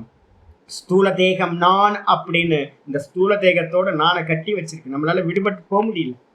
இதுக்கு பேர் வந்து பாத்தீங்கன்னா பிரம்ம கிரந்தின்னு பேர். அதுக்கப்புறம் வந்து பாத்தீங்கன்னா சூக்ஷ்ம தேகம், இந்த மனசை வந்து பாத்தீங்கன்னா சூக்ஷ்ம தேகத்தை இந்த சரீரத்தை விட்டு வெளியில கொண்டு போக முடியல. அதுக்கு என்ன கட்டி வச்சிருக்கு? இந்த தேகத்தோட நானை வந்து சூக்ஷ்ம தேகத்தோட கட்டி வச்சிருக்கு. நான் மனசு இல்லைன்னு என்னால வந்து மனசையும் என்னையும் செப்பரேட் பண்ண முடியல. அதுக்கு பேர் வந்து பார்த்தீங்கன்னா சூக்ஷ்ம கிரந்தி அப்படின்னா எது அப்படின்னா விஷ்ணு கிரந்தின்னு பேர். அதுக்கப்புறம் தூக்கத்துல வந்து பார்த்தீங்கன்னா போய் முட்டிக்கிட்டு அவித்யாவோட ஆலிங்கனம் பண்ணிக்கிட்டு இருக்கேன். அதை தாண்டி என்னால போக முடியல. அந்த அவித்யாவை தாண்டி போக முடியல. நான் அவித்யாவோட பந்தமாயே இருக்கேன். அதனால வந்து பார்த்தீங்கன்னா அதுக்கு பேர் ருத்ர கிரந்தின்னு பேரு. இந்த 3 கிரந்திகள்னா முடிச்சுன்னு பேரு. இந்த 3 அஜ்ஞான முடிச்சுக்களும் ஹிருதயத்துல இருக்கு. எப்போ அந்த பரமாத்மாவை தரிசனம் பண்ணணும், இந்த 3 நான் இல்லை அப்படின்னு ஆயிடும். நான் தேகமில்லை அப்படின்றது முதல் வந்து பார்த்தீங்கன்னா சாட்சாத்காரத்தோட முதல் பலன். இந்த 3 தேகத்துக்கு எது நடந்தாலும் வந்து பார்த்தீங்கன்னா அவனுக்கு என்னவா இருக்கும், ஒரு சின்ன மனோவிகாரமும் உண்டாது. அவன் பாட்டுக்கு இருப்பான். அவன் பிரம்மஸ்வரூபமா இருக்கும். அதுக்கப்புறம் வித்யந்தே ஹிருதய கிரந்திகி சித்தியந்தே சர்வ சம்சயாக. எல்லா சந்தேகங்களும் வந்து பார்த்தீங்கன்னா இல்லாம போகுது. நம்ம சந்தேகங்கள்லாம் எதை வச்சிருக்கு, ஆப்ஜெக்டை வச்சுதானே இருக்கு. இது எல்லாத்தையும் அவன் என்ன பண்ணுவான், இது திருஷ்யம் சர்வம் அப்படின்னு தூக்கி ஓரமா போட்டுருவான். ஓரமா போட்டு எதை பத்தி அவனுக்கு சந்தேகமே இருக்காது, எல்லாம் திருஷ்யம். அவ்வளவுதான், முடிஞ்சு போச்சு. ஒரே ஒரு ஆட்டோபாம் தான், இது எல்லாம் திருஷ்யம், இதெல்லாம் பொய். அவ்வளவுதான். நான் மட்டும்தான் இருக்கேன், இருக்கிறது ஒரே ஒரு ஆள், நான் மட்டும்தான், நான் தான் பிரம்மமா இருக்கேன், எனக்கு அந்நியமா வேற யாரும் இல்லவே இல்லை. அதுக்கப்புறம் சந்தேகம் எல்லாம் இல்லாம போகுது. அதுக்கப்புறம் க்ஷீயந்தே சாஸ்திய கருமானி, அதுதான் இங்க ஆச்சரியர் சொல்றார்.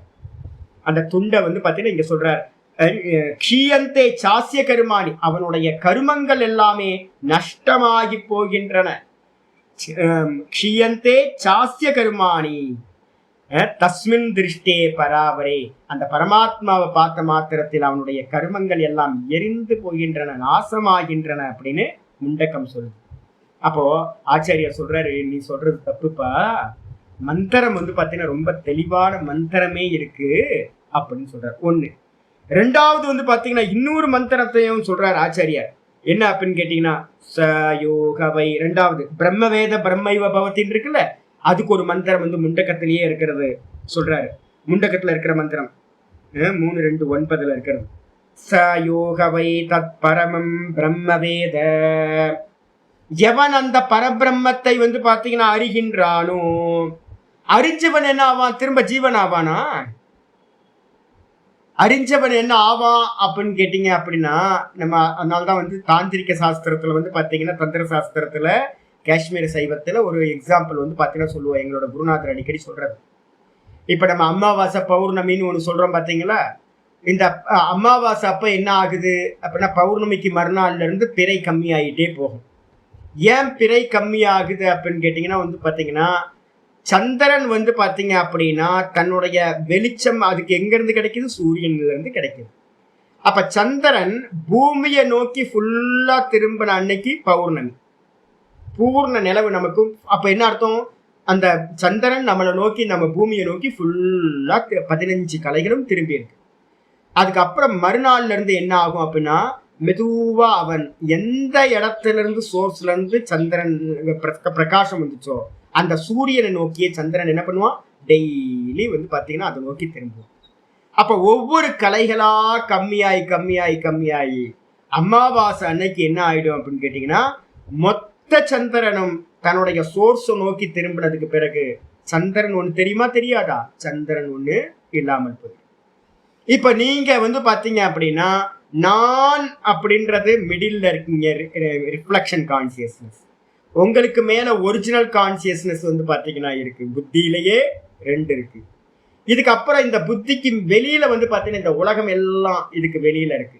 இப்ப 3 ஐட்டம் இருக்கு, இந்த உலகம், அதுக்கப்புறம் ரிஃப்ளெக்ஷன் கான்சியஸ்னஸ் நம்ம, அப்புறம் வந்து பாத்தீங்கன்னா புத்தியிலேயே ஒரிஜினல் கான்சியஸ்னஸ்.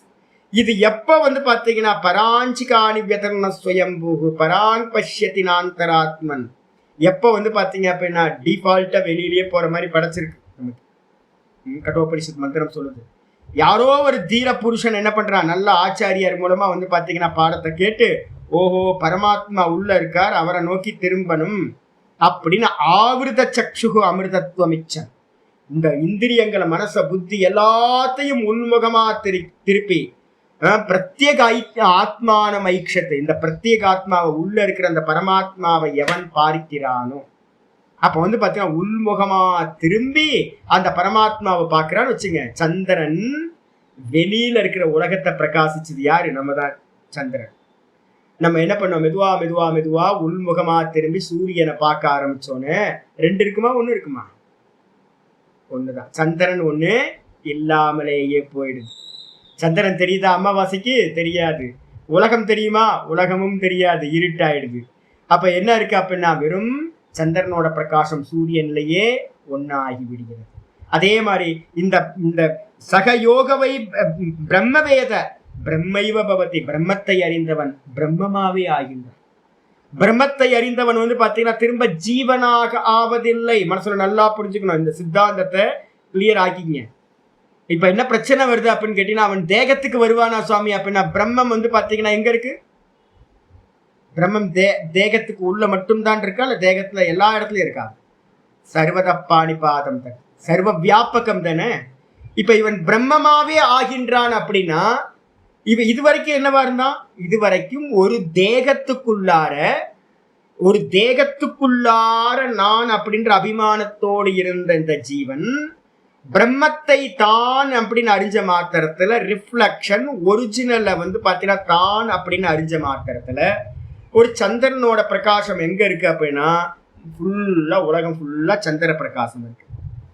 அது அந்த சந்திரனோட பிரகாசம் அந்த குளத்திலையும் இருக்கு, குளத்துக்கு வெளியிலையும் இருக்கு, குளத்திலையும் இருக்கு, பானையிலையும் இருக்கு, பானைக்குள்ளாரையும் இருக்கு. அப்படி எல்லா பிரகாசம் இருந்தாலும் அதோட பிரதிபிம்பம் எங்க வருதுன்னா, ஒவ்வொரு பானைக்குள்ளார இருக்க தண்ணியிலையும் குளத்துக்குள்ளாரையும் சந்திரன் வரான். அப்ப சந்திரன் எங்க இருக்கான்னு கேட்டீங்கன்னா எங்க சொல்லலாம்? சந்திரன் குளத்துக்கு வெளியிலையும் உள்ளையும், பானைக்கு உள்ளாரையும் பானைக்கு வெளியிலையும் எல்லா நீர்நிலைகள்லையும் வியாபிச்சு பாத்தீங்கன்னா மேல இருந்து எல்லாத்தையும் வியாபிக்கிறான். அப்போ ஒரு பானைக்குள்ளார இருக்கிற சந்திரன் எப்படிப்பட்டவன்? ஒரே ஒரு பிரதிபிம்பத்தை எடுத்தா என்ன ஆகும்? அது பானைக்குள்ளார மட்டும்தான் இருக்கு. சின்ன பானைக்குள்ளார சின்ன சந்திரன், பெரிய பானைக்குள்ளார பெரிய சந்திரன், குளத்துக்குள்ளார குளத்து சந்திரன், கிணத்துக்குள்ளார கிணத்து சந்திரன். ஆனா அது வியாபகமா அப்படின்னு கேட்டீங்கன்னா, அந்த உபாதிக்குள்ளார உட்பட்ட அந்த சந்திரன் லிமிட்.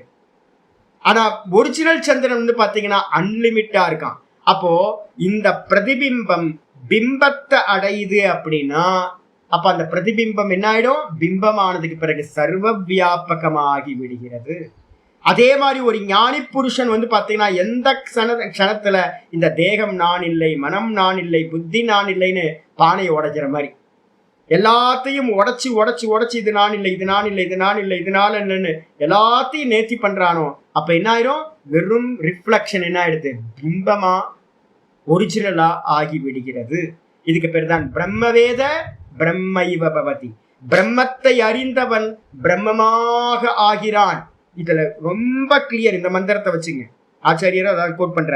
பிரம்மவேத பிரம்மைவ பவதி, பிரம்மத்தை அறிந்தவன் பிரம்மமாகவே ஆகின்றான். எம்பசைஸ் பண்ணுது, பிரம்ம ஏவ பவதி. அப்ப என்ன அர்த்தம்? அப்ப அவன் திரும்ப ஜீவனாக ஆவதில்லை. அப்ப யாரையாவது முக்த புருஷர்களை நீங்க என்ன பண்ணக்கூடாது? முக்த புருஷர்களை அந்த சரீரத்துல இருக்கார் அப்படின்னு நீங்க சொன்னீங்கன்னா உங்க புரிதல்ல எங்கேயோ தப்பு இருக்குன்னு அர்த்தம். நான் ஏற்கனவே 2 சைத்தன்யத்தை பத்தி பேசிட்டு இருக்கோம். என்னன்னா, ஒண்ணு சாமானிய சத்தா அப்படின்னு பேரு. சத்தானா இருப்பு. இப்ப நம்மள்கிட்ட பாத்தீங்கன்னா எத்தனை இருப்பு இருக்குன்னு கேட்டா என்ன சொல்லுவீங்க? நமக்குள்ளார எத்தனை பேர் இருக்கா? நான் நான் நான் நான் நான் நம்ம அலைஞ்சுக்கிட்டு இருக்கோம்ல. நம்ம பாத்தீங்கன்னா கொம்பு முளைச்சு போயிருக்கு. எல்லாத்துக்கும் அகங்காரம். இந்த தேகத்துல பாத்தீங்கன்னா நான் ரிஃப்ளெக்ஷனுக்கு இருக்கு. அஜ்ஞானிகள் எல்லாத்துக்கும் பாத்தீங்கன்னா நான் படிச்சேன், நான் பண்ணினேன், நான் செஞ்சேன் அப்படின்னு எல்லாத்தையும் பேசிக்கிட்டு இருக்கோம், எல்லாம் செஞ்சுக்கிட்டு இருக்கோம். ஆனா பாத்தீங்கன்னா இதுக்கு பின்னாடி ஒரிஜினல் கான்சியஸ்னஸோட பிரகாசம் இருக்கு. அந்த ஒரிஜினல் கான்சியஸ்னஸ் இல்லை அப்படின்னா, இப்ப இந்த ரூம்ல வெளிச்சம் இல்லை அப்படின்னா நான் பண்றேன்னு எப்படி பண்ண முடியும்? படிக்க முடியாது என்னால. அப்ப நான் படிக்கிறேன்னா எதுல இருந்து நான் படிச்சுக்கிட்டு இருக்கேன்? வெளியில இருக்கிற பிரகாசம் இருக்கு. அதே மாதிரி இந்த மொத்த பூமியிலையும் பாத்தீங்கன்னா சிருஷ்டி ஃபுல்லா ஒரு பிரகாசம் பாத்தீங்கன்னா சைத்தன்யம் பாத்தீங்கன்னா பிரகாசமா இருக்கு. அதுக்கு உள்ளதான் இங்க இருக்கக்கூடிய பிரம்மால இருந்து ஆரம்பிச்சு எல்லாரும் ஒர்க் பண்ணிட்டு இருக்கோம். அப்ப நமக்கு எல்லாத்துக்கும் என்ன கொம்பு இருக்கு அப்படின்னு கேட்டா, நான் பாத்தீங்கன்னா நான் பண்றேன் அப்படின்னு. இப்ப என்ன ஆகும் அப்படின்னு கேட்டீங்கன்னா, இந்த நான் பண்றேன்ற அந்த ஒரிஜினல் இது நான் பண்றேன்றதுக்கு பேர் பாத்தீங்கன்னா விசேஷ சத்தான்னு பேர். விசேஷ சத்தானா இண்டிவிஜுவல் கான்சியஸ்னஸ் எல்லாம். அகங்காரத்தோட இருக்கிறது. அதே சாமானிய சத்தான்றது வந்து பாத்தீங்கன்னா இந்த மொத்த பிரபஞ்சமும் எதுக்கு மேல இருக்கோ அந்த கான்சியஸ்னஸ்க்கு பேரு சாமானிய சத்தா. இதுக்கு என்ன பண்ணுவார் அப்படின்னா ராமகிருஷ்ண பரமஹம்சர் சொல்ற எக்ஸாம்பிள் தான் வந்து நல்ல எக்ஸாம்பிள். அவர் சொல்லுவார், ஒருத்தன் பீகார்காரன் என்ன பண்றான், ட்ரெயின்ல ஏறி போறான். ட்ரெயின்ல ஏறி ஒரு பெரிய கூடையை வந்து பாத்தீங்க அப்படின்னா அவன் லக்கேஜை தூக்கி தலையிலேயே வச்சிருக்கான். என்னப்பா ட்ரெயின் தான் வந்து பாத்தீங்கன்னா போயிட்டு இருக்கு அப்படின்னா, ட்ரெயின் போனாலும் நான் என் கூடையை நான் தான் சுமக்கணும் அப்படின்னு. அப்ப இப்ப நம்ம எல்லாம் எப்படி இருக்கோம் அப்படின்னா பிகாரி மாதிரி தான் இருக்கோம். நம்ம என்ன பண்ணிட்டு இருக்கோம் அப்படின்னு கேட்டீங்கன்னா, இந்த லக்கேஜ் இருக்குல்ல, எது லக்கேஜ், இந்த தேகம். என்னோட இந்த தேகத்தை சார்ந்து எதெல்லாம் இருக்கோ அதெல்லாம் நான் தூக்குறேன், நான் சுமக்கிறேன், நீங்க இல்லைன்னா இன்னும் ரொம்ப நல்லா இருக்கும். அதை புரியாம நம்ம வந்து பாத்தீங்கன்னா என்ன பண்ணிட்டு இருக்கோம், நான் தான் எல்லாத்தையும் பண்றேன்னு தலையில தூக்கி வச்சிருக்கோம் பீகாரி மாதிரி. அதே வந்து ஞானி புருஷன் என்ன பண்றான் தெரியுங்களா, இந்த தேகாதிகள் நான் இல்லை அப்படின்னு என்ன பண்ணிட்டான், தூக்கி அத்தியாரோபம் பண்ணி தலைக்கு மேல ஏத்தி வச்சது எல்லாத்தையும் இது நான் இல்லை அப்படின்னு எல்லாத்தையும் தூக்கி ட்ரெயின் மேல போட்டான். ட்ரெயின் மேல போட்டு விசிராந்தியா இருக்கான். இப்ப யார் சுமக்கிறா, லக்கேஜை யார் சுமக்கிறா, ட்ரெயின் சுமக்குது. இந்த இவனுடைய தேகத்தையும் ட்ரெயின் தான் சுமக்குது, இவனுடைய லக்கேஜையும் ட்ரெயின் தான் சுமக்குது. இதே பீகாரிக்கு என்ன இருக்கு, பீகாரியையும் அவனுடைய லக்கேஜையும் ட்ரெயின் தான் சுமக்குது. ஆனா இவன் ஒரு தப்பா புரிதலோட என்ன பண்ணிட்டான், தன்னோட லக்கேஜை தூக்கி தன் தலைக்கு மேல வச்சுக்கிட்டான். இப்ப எத்தனை பேர் சத்தா, லக்கேஜ் சுமக்கிறது பீகாரிய சுமக்கிறது வந்து பாத்தீங்க அப்படின்னா ட்ரெயின். இப்ப நமக்கு வந்து எல்லா மனிதர்களுக்கும் இந்த தேகாதிகளை சுமக்கிறதுனா இண்டிவிஜுவல் கான்சியஸ்னஸ். அதுக்கப்புறம் வந்து பாத்தீங்கன்னா அந்த இண்டிவிஜுவல் கான்சியஸ்னஸையும் பிரகாசிக்கிறது ஆதாரமா இருக்கிறது அந்த பிம்பமா இருக்கிற பிரம்ம சைத்தன்யம். அப்ப பிரம்மத்துக்கு பேரு சாமானிய சத்தான்னு பேரு, இந்த ஜீவனுக்கு பேரு விசேஷ சத்தான்னு பேரு. எது வரைக்கும் நமக்கு வந்து அனுபூதி ஆகலையோ, எது வரைக்கும் இந்த ஜீவத்துவம் போகலையோ அது வரைக்கும் நம்மள்டெல்லாம் ரெண்டு எக்ஸிஸ்டன்ஸ் இருக்கு, இருப்புத்தன்மை இருக்கு. அப்ப ஞானி என்ன ஆகுறான்னு கேட்டீங்கன்னா, இந்த நான் இல்லை அப்படின்னு இதெல்லாத்தையும் தூக்கி போட்டதுக்கு பிறகு இப்ப ஞானியோட சரீரம் எப்படிப்பட்டது, ஞானி சரீரத்துல விசேஷ சத்தான்ற ஜீவன் இருப்பானா, விசேஷ சத்தா இருக்காது, ஜீவன் ஒருத்தன் இல்ல. அப்ப அவனோட சரீரத்தை யாரு சுமக்கிறா அப்படின்னு கேட்டீங்கன்னா, சர்வ வியாபகமா இருக்கிற பிரம்மம் அவனுடைய சரீரத்தை சுமக்குது. நம்ம சரீரத்துல எல்லாம் ஒரு பெர்சன் விசேஷ ஆத்மா விசேஷ சத்தான்ற ரிஃப்ளக்ஷன், அஜ்ஞானிகள் எல்லாத்துலயும் ஒரு விசேஷ சத்தா இருக்கு, ஆனா ரிஃப்ளக்ஷன் இருக்கு. ஆனா ஞானியோட சரீரத்துல என்ன இருக்காது, ரிஃப்ளக்ஷன் இருக்காது, அபிமானம் இருக்காது, அபிமானம் இறங்கி போயிடுச்சு. அப்போ அந்த சரீரம் எதுக்கு மேல நிக்குது அப்படின்னு கேட்டீங்கன்னா, பிரம்மம் தான் அதை சுமந்துகிட்டு இருக்கு. எல்லாத்தையும் சுமக்கிற பிரம்மம் என்ன பண்ணுது, அந்த தேகத்தையும் சுமக்குது. ஆனா அந்த தேகத்துக்குள்ளார எந்த ஒரு அபிமானமும் இல்லை. அப்ப ஞானி வந்து பாத்தீங்க அப்படின்னா ஜீவனான்னு கேட்டீங்க அப்படின்னா, ஜீவன்ற பேரே என்ன அப்படின்னு கேட்டீங்கன்னா, ஆத்மேந்திரிய மனோயுக்தம் போக்தா இத்தியபிதீயதே. கட்டோபனிஷத் மந்திரம் சொல்றது. யாருப்பா ஜீவன் அப்படின்னா, மனசு இந்திரியம் எல்லாத்தோட சேர்ந்து நான் ஒரு ஆத்மா பிடிச்சுக்கிட்டு இருக்குல்ல, அதுக்கு பேர் தான் வந்து பாத்தீங்க அப்படின்னா ஜீவன் அப்படின்னு பேர். இப்ப நம்ம எல்லாம் என்ன பண்ணிட்டு இருக்கோம், நம்ம ஜீவாத்மா தானே, ஏன் உடம்பு ஏன் மனசு ஏன் புத்தி அப்படின்னு நம்ம சொல்றோமா, அப்ப நம்ம தான் ஜீவன். இந்த மாதிரி ஒரு அபிமானம் வந்து பாத்தீங்கன்னா ஞானி சரீரத்துல இருக்குமா, ஏன் தேகம் ஏன் மனசு ஏன் புத்தின்னு இருக்குமான்னு கேட்டீங்கன்னா இருக்காது. அதுதான் வந்து பாத்தீங்கன்னா முக்தர். அப்ப பிரம்ம அவன் என்ன ஆனா, அவன் வந்து பாத்தீங்கன்னா சர்வமா ஆகி விடுகின்றான். அவன் சொல்றது என்னன்னு கேட்டீங்கன்னா, பிரம்மவேத பிரம்மைவ பவதி நாஸ்யா பிரம்மவேத் குலே பவதி தரத்தி சோகம் தரத்தி பாப்மானம் குஹா கிரந்திபியோ விமுக்தோ அமிர்தோ பவதி. அவன் எப்படிப்பட்டவனாகிறானா, இந்த கிருதயத்துல இருந்த 3 தேகங்கள் நான் அப்படின்னு இருந்துச்சுல, அந்த கிரந்திகள்ல இருந்து விடுபட்டவனாக ஆகிறான், அமிர்தனாக ஆகின்றான். இந்த சம்சாரத்தில் இருக்கிற எல்லா சோகங்களையும் கடந்து போகின்றான். அவன் வந்து பாப்பங்களை எல்லாத்தையும் கடந்து போகின்றான் அப்படின்னு இந்த முண்டக்க உபனிஷத் மந்திரம் சொல்லுது. அப்ப வந்து பாத்தீங்கன்னா ஞானியோட சரீரத்தை பார்க்கிறோம். ஞானிக்குள்ளார வந்து பாத்தீங்கன்னா ஜீவன் இல்லை. அப்ப ஞானிக்குள்ளார யார் இருக்கா அப்படின்னா, ஞானின்ற சரீரம் சும்மா பொம்மை மாதிரி. அப்போ அது எப்படி இயங்கும் அப்படின்னு கேட்டா என்ன சொல்லுவோம் அப்படின்னு கேட்டீங்கன்னா, ஒரு சொல்லுவோம், பூர்வ விருத்தம் அப்படின்னு ஒன்று சொல்லுவோம். இதெல்லாம் டெக்னிக்கலா இது பண்ணிக்கணும்.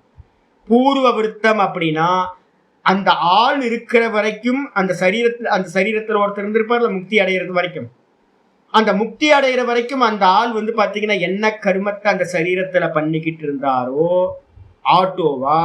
இப்ப நான் கிளாஸ் முடிஞ்சு நேரா பூத்த நாராயணர் கோயிலுக்கு போவேன், ஒரு மாலை கடைக்கு போவோம், மாலை வாங்குவோம், நேரா வந்து பாத்தீங்கன்னா அருணாச்சலேஸ்வரர் கும்பிடுவோம், ஒரு நமஸ்காரம் போட்டு நேரா பூத்த நாராயணர் போவோம், அவரை வந்து பாத்தீங்கன்னா சந்தோஷமா நல்லா இது பண்ணிட்டு நேரா திரும்ப இங்க வருவோம், வந்து திரும்ப 2வது கிளாஸ் ஆரம்பிப்போம். இது வருஷக்கணக்கா இப்படி போயிட்டே இருக்கு. இதே மாதிரி வந்து பாத்தீங்கன்னா ஞானி சரீரத்திலையும் வந்து பாத்தீங்கன்னா என்ன நடந்திருக்கும், ஒரு தபஸ்தியா நடந்திருக்கும், ஒரு தியானம் நடந்திருக்கும், இல்ல பக்தர்களுக்கு ஏதாவது உபதேசம் பண்ணியிருப்பாரு, இல்லைன்னா அமைதியா உட்கார்ந்து இருப்பார், ஒரே ஆசனத்துல உட்கார்ந்து பழகிருப்பார், இல்லைன்னா ஏதாவது கிரந்தம் எழுதியிருப்பார். இதே வந்து பாத்தீங்கன்னா என்ன ஆகும்னா முக்தி அடைந்த பிறகும் கூட இந்த தேகத்துல என்ன நடந்துகிட்டு இருந்துச்சோ, ஃபேனை ஆஃப் பண்ண பிறகு கூட ஃபேன் வந்து பாத்தீங்கன்னா எவ்வளோ வேகத்துல சுத்திச்சோ அதுக்கு ஏத்த மாதிரி சுத்தி சுத்தி சுத்தி மெதுவா நிற்பது போல இந்த ஞானியோட சரீரமும் என்ன இருக்குன்னா, முந்தின ஞானத்துக்கு முன்னாடி என்ன பண்ணிக்கிட்டு இருந்துச்சோ அதே கர்மங்கள் தொடர்ந்து அதுல நடக்கும். ஆனா என்ன வித்தியாசம், முன்னாடி வந்து பாத்தீங்கன்னா ஒருத்தர் நான் அப்படின்னு அபிமானத்தோட ஒருத்தர் பண்ணிக்கிட்டு இருந்தேன், ஞானத்துக்கு பிறகு வந்து பாத்தீங்கன்னா நான் பண்றேன் அப்படின்னு ஒரு பர்சன் அங்க இல்லை. அப்ப அதனால சிவானந்த சுவாமியோட எக்ஸாம்பிள் நான் சொன்னேன்ல, முன்னால் என்னால் கங்கை தண்ணீரும் அதே நேரத்தில் மரக்கட்டைகளையும் கங்கை தண்ணீரை நான் கொண்டு வந்தேன், மரங்களை நான் வெட்டி விறகாக்கினேன்.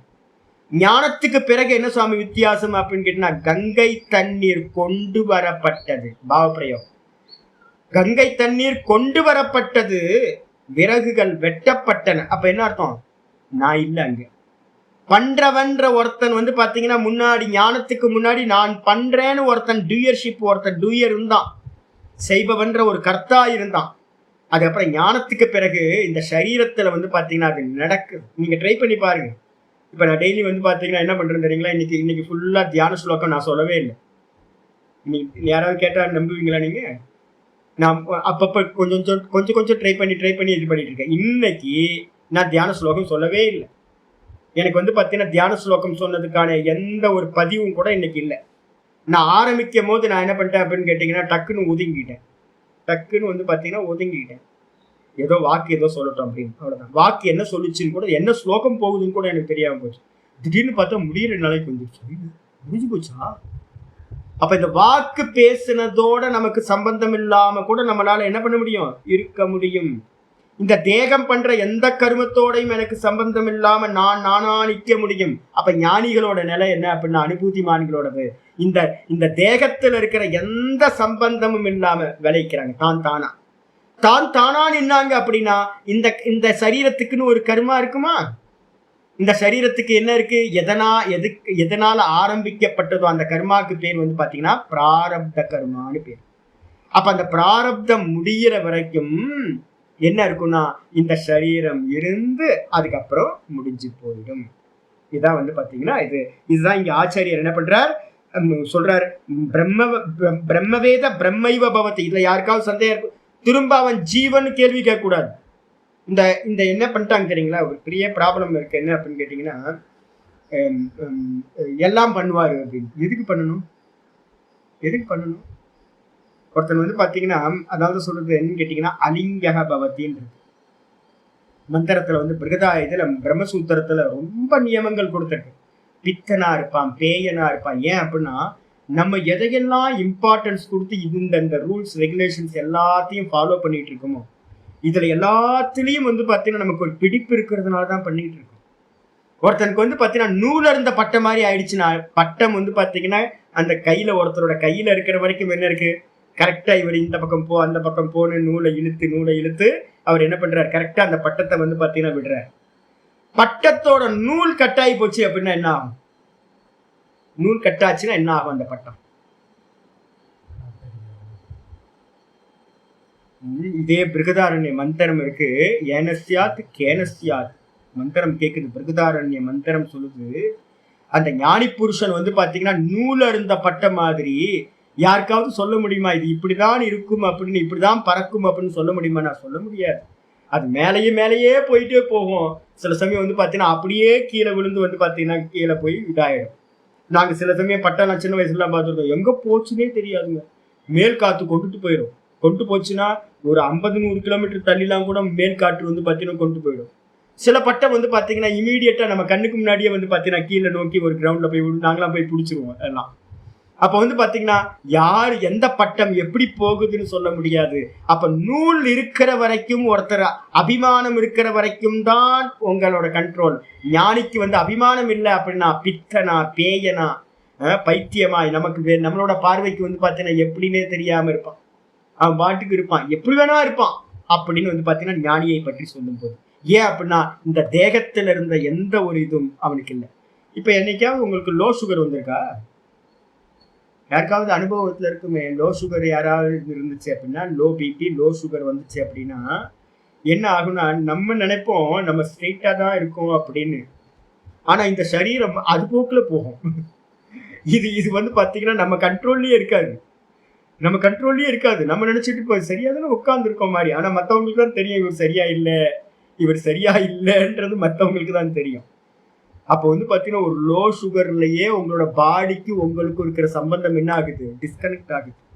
அப்ப ஞானி புருஷருக்கு என்ன ஆகுது அப்படின்னு கேட்டீங்கன்னா, அகம்ன்ற அந்த வெறும் பிரம்ம தத்துவத்துல நிக்கிறதுனால இந்த சரீரத்தோட எல்லா இதுவும் விட்டு போகுது. பிரம்மத்தை அறிந்தவன் பிரம்மமாகவே ஆகிறான், சர்வ வியாபகமாகின்றான். அவன் வந்து பார்த்தீங்கன்னா திரும்ப ஜீவனாக ஆவதில்லை. மந்திரம் அப்படியே இருக்கு. சொல்லுங்க. ஓம் ஸ்ரீ கிருஷ்ணாய பரமாத்மனே நமஹ. ஸ்ரீ கிருஷ்ண கிருஷ்ண கிருஷ்ண காயேன வாசா மனசேந்திரியைர்வா புத்யாத்மனா வா பிரகிருதே ஸ்வபாவாத் கரோமி யத்யத் சகலம் பரஸ்மை நாராயணாயேதி சமர்ப்பயாமி. ஓம் தத்சத் இதி பரபிரம்மார்ப்பணமஸ்து. இல்ல அதேதான் அதுதான் மந்திரங்களே இருக்கு. அது மாதிரி எல்லாம் சொல்ல. அலிங்கக நான் சொல்றேன், லிங்கம் இல்லாதவன், பித்தன், உன்மத்தன், பித்தன், பேயன், இது மாதிரிலாம் நிறைய வார்த்தைகள்லாம் வந்து பார்த்தீங்கன்னா சொல்லப்பட்டிருக்கு. எப்படி இருப்பான் அப்படின்னு கேட்டீங்கன்னா உன்மத்த அவஸ்தையில இருப்பான். எப்படி இருப்பானே தெரியாது. எந்த நம்ம சொல்ற ரூல்ஸ் அண்ட் ரெகுலேஷன் எதுலையுமே அவன் உட்பட மாட்டான் அப்படின்னு இருக்கு.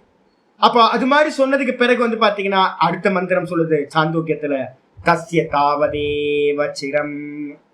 சரி, எது வரைக்கும் சுவாமி அவன் இருப்பான், அந்த அந்த அந்த சரீரம் இருக்கும் அப்படின்னு கேட்டீங்கன்னா அந்த கர்மா இருக்கிற வரைக்கும் இருக்கும்.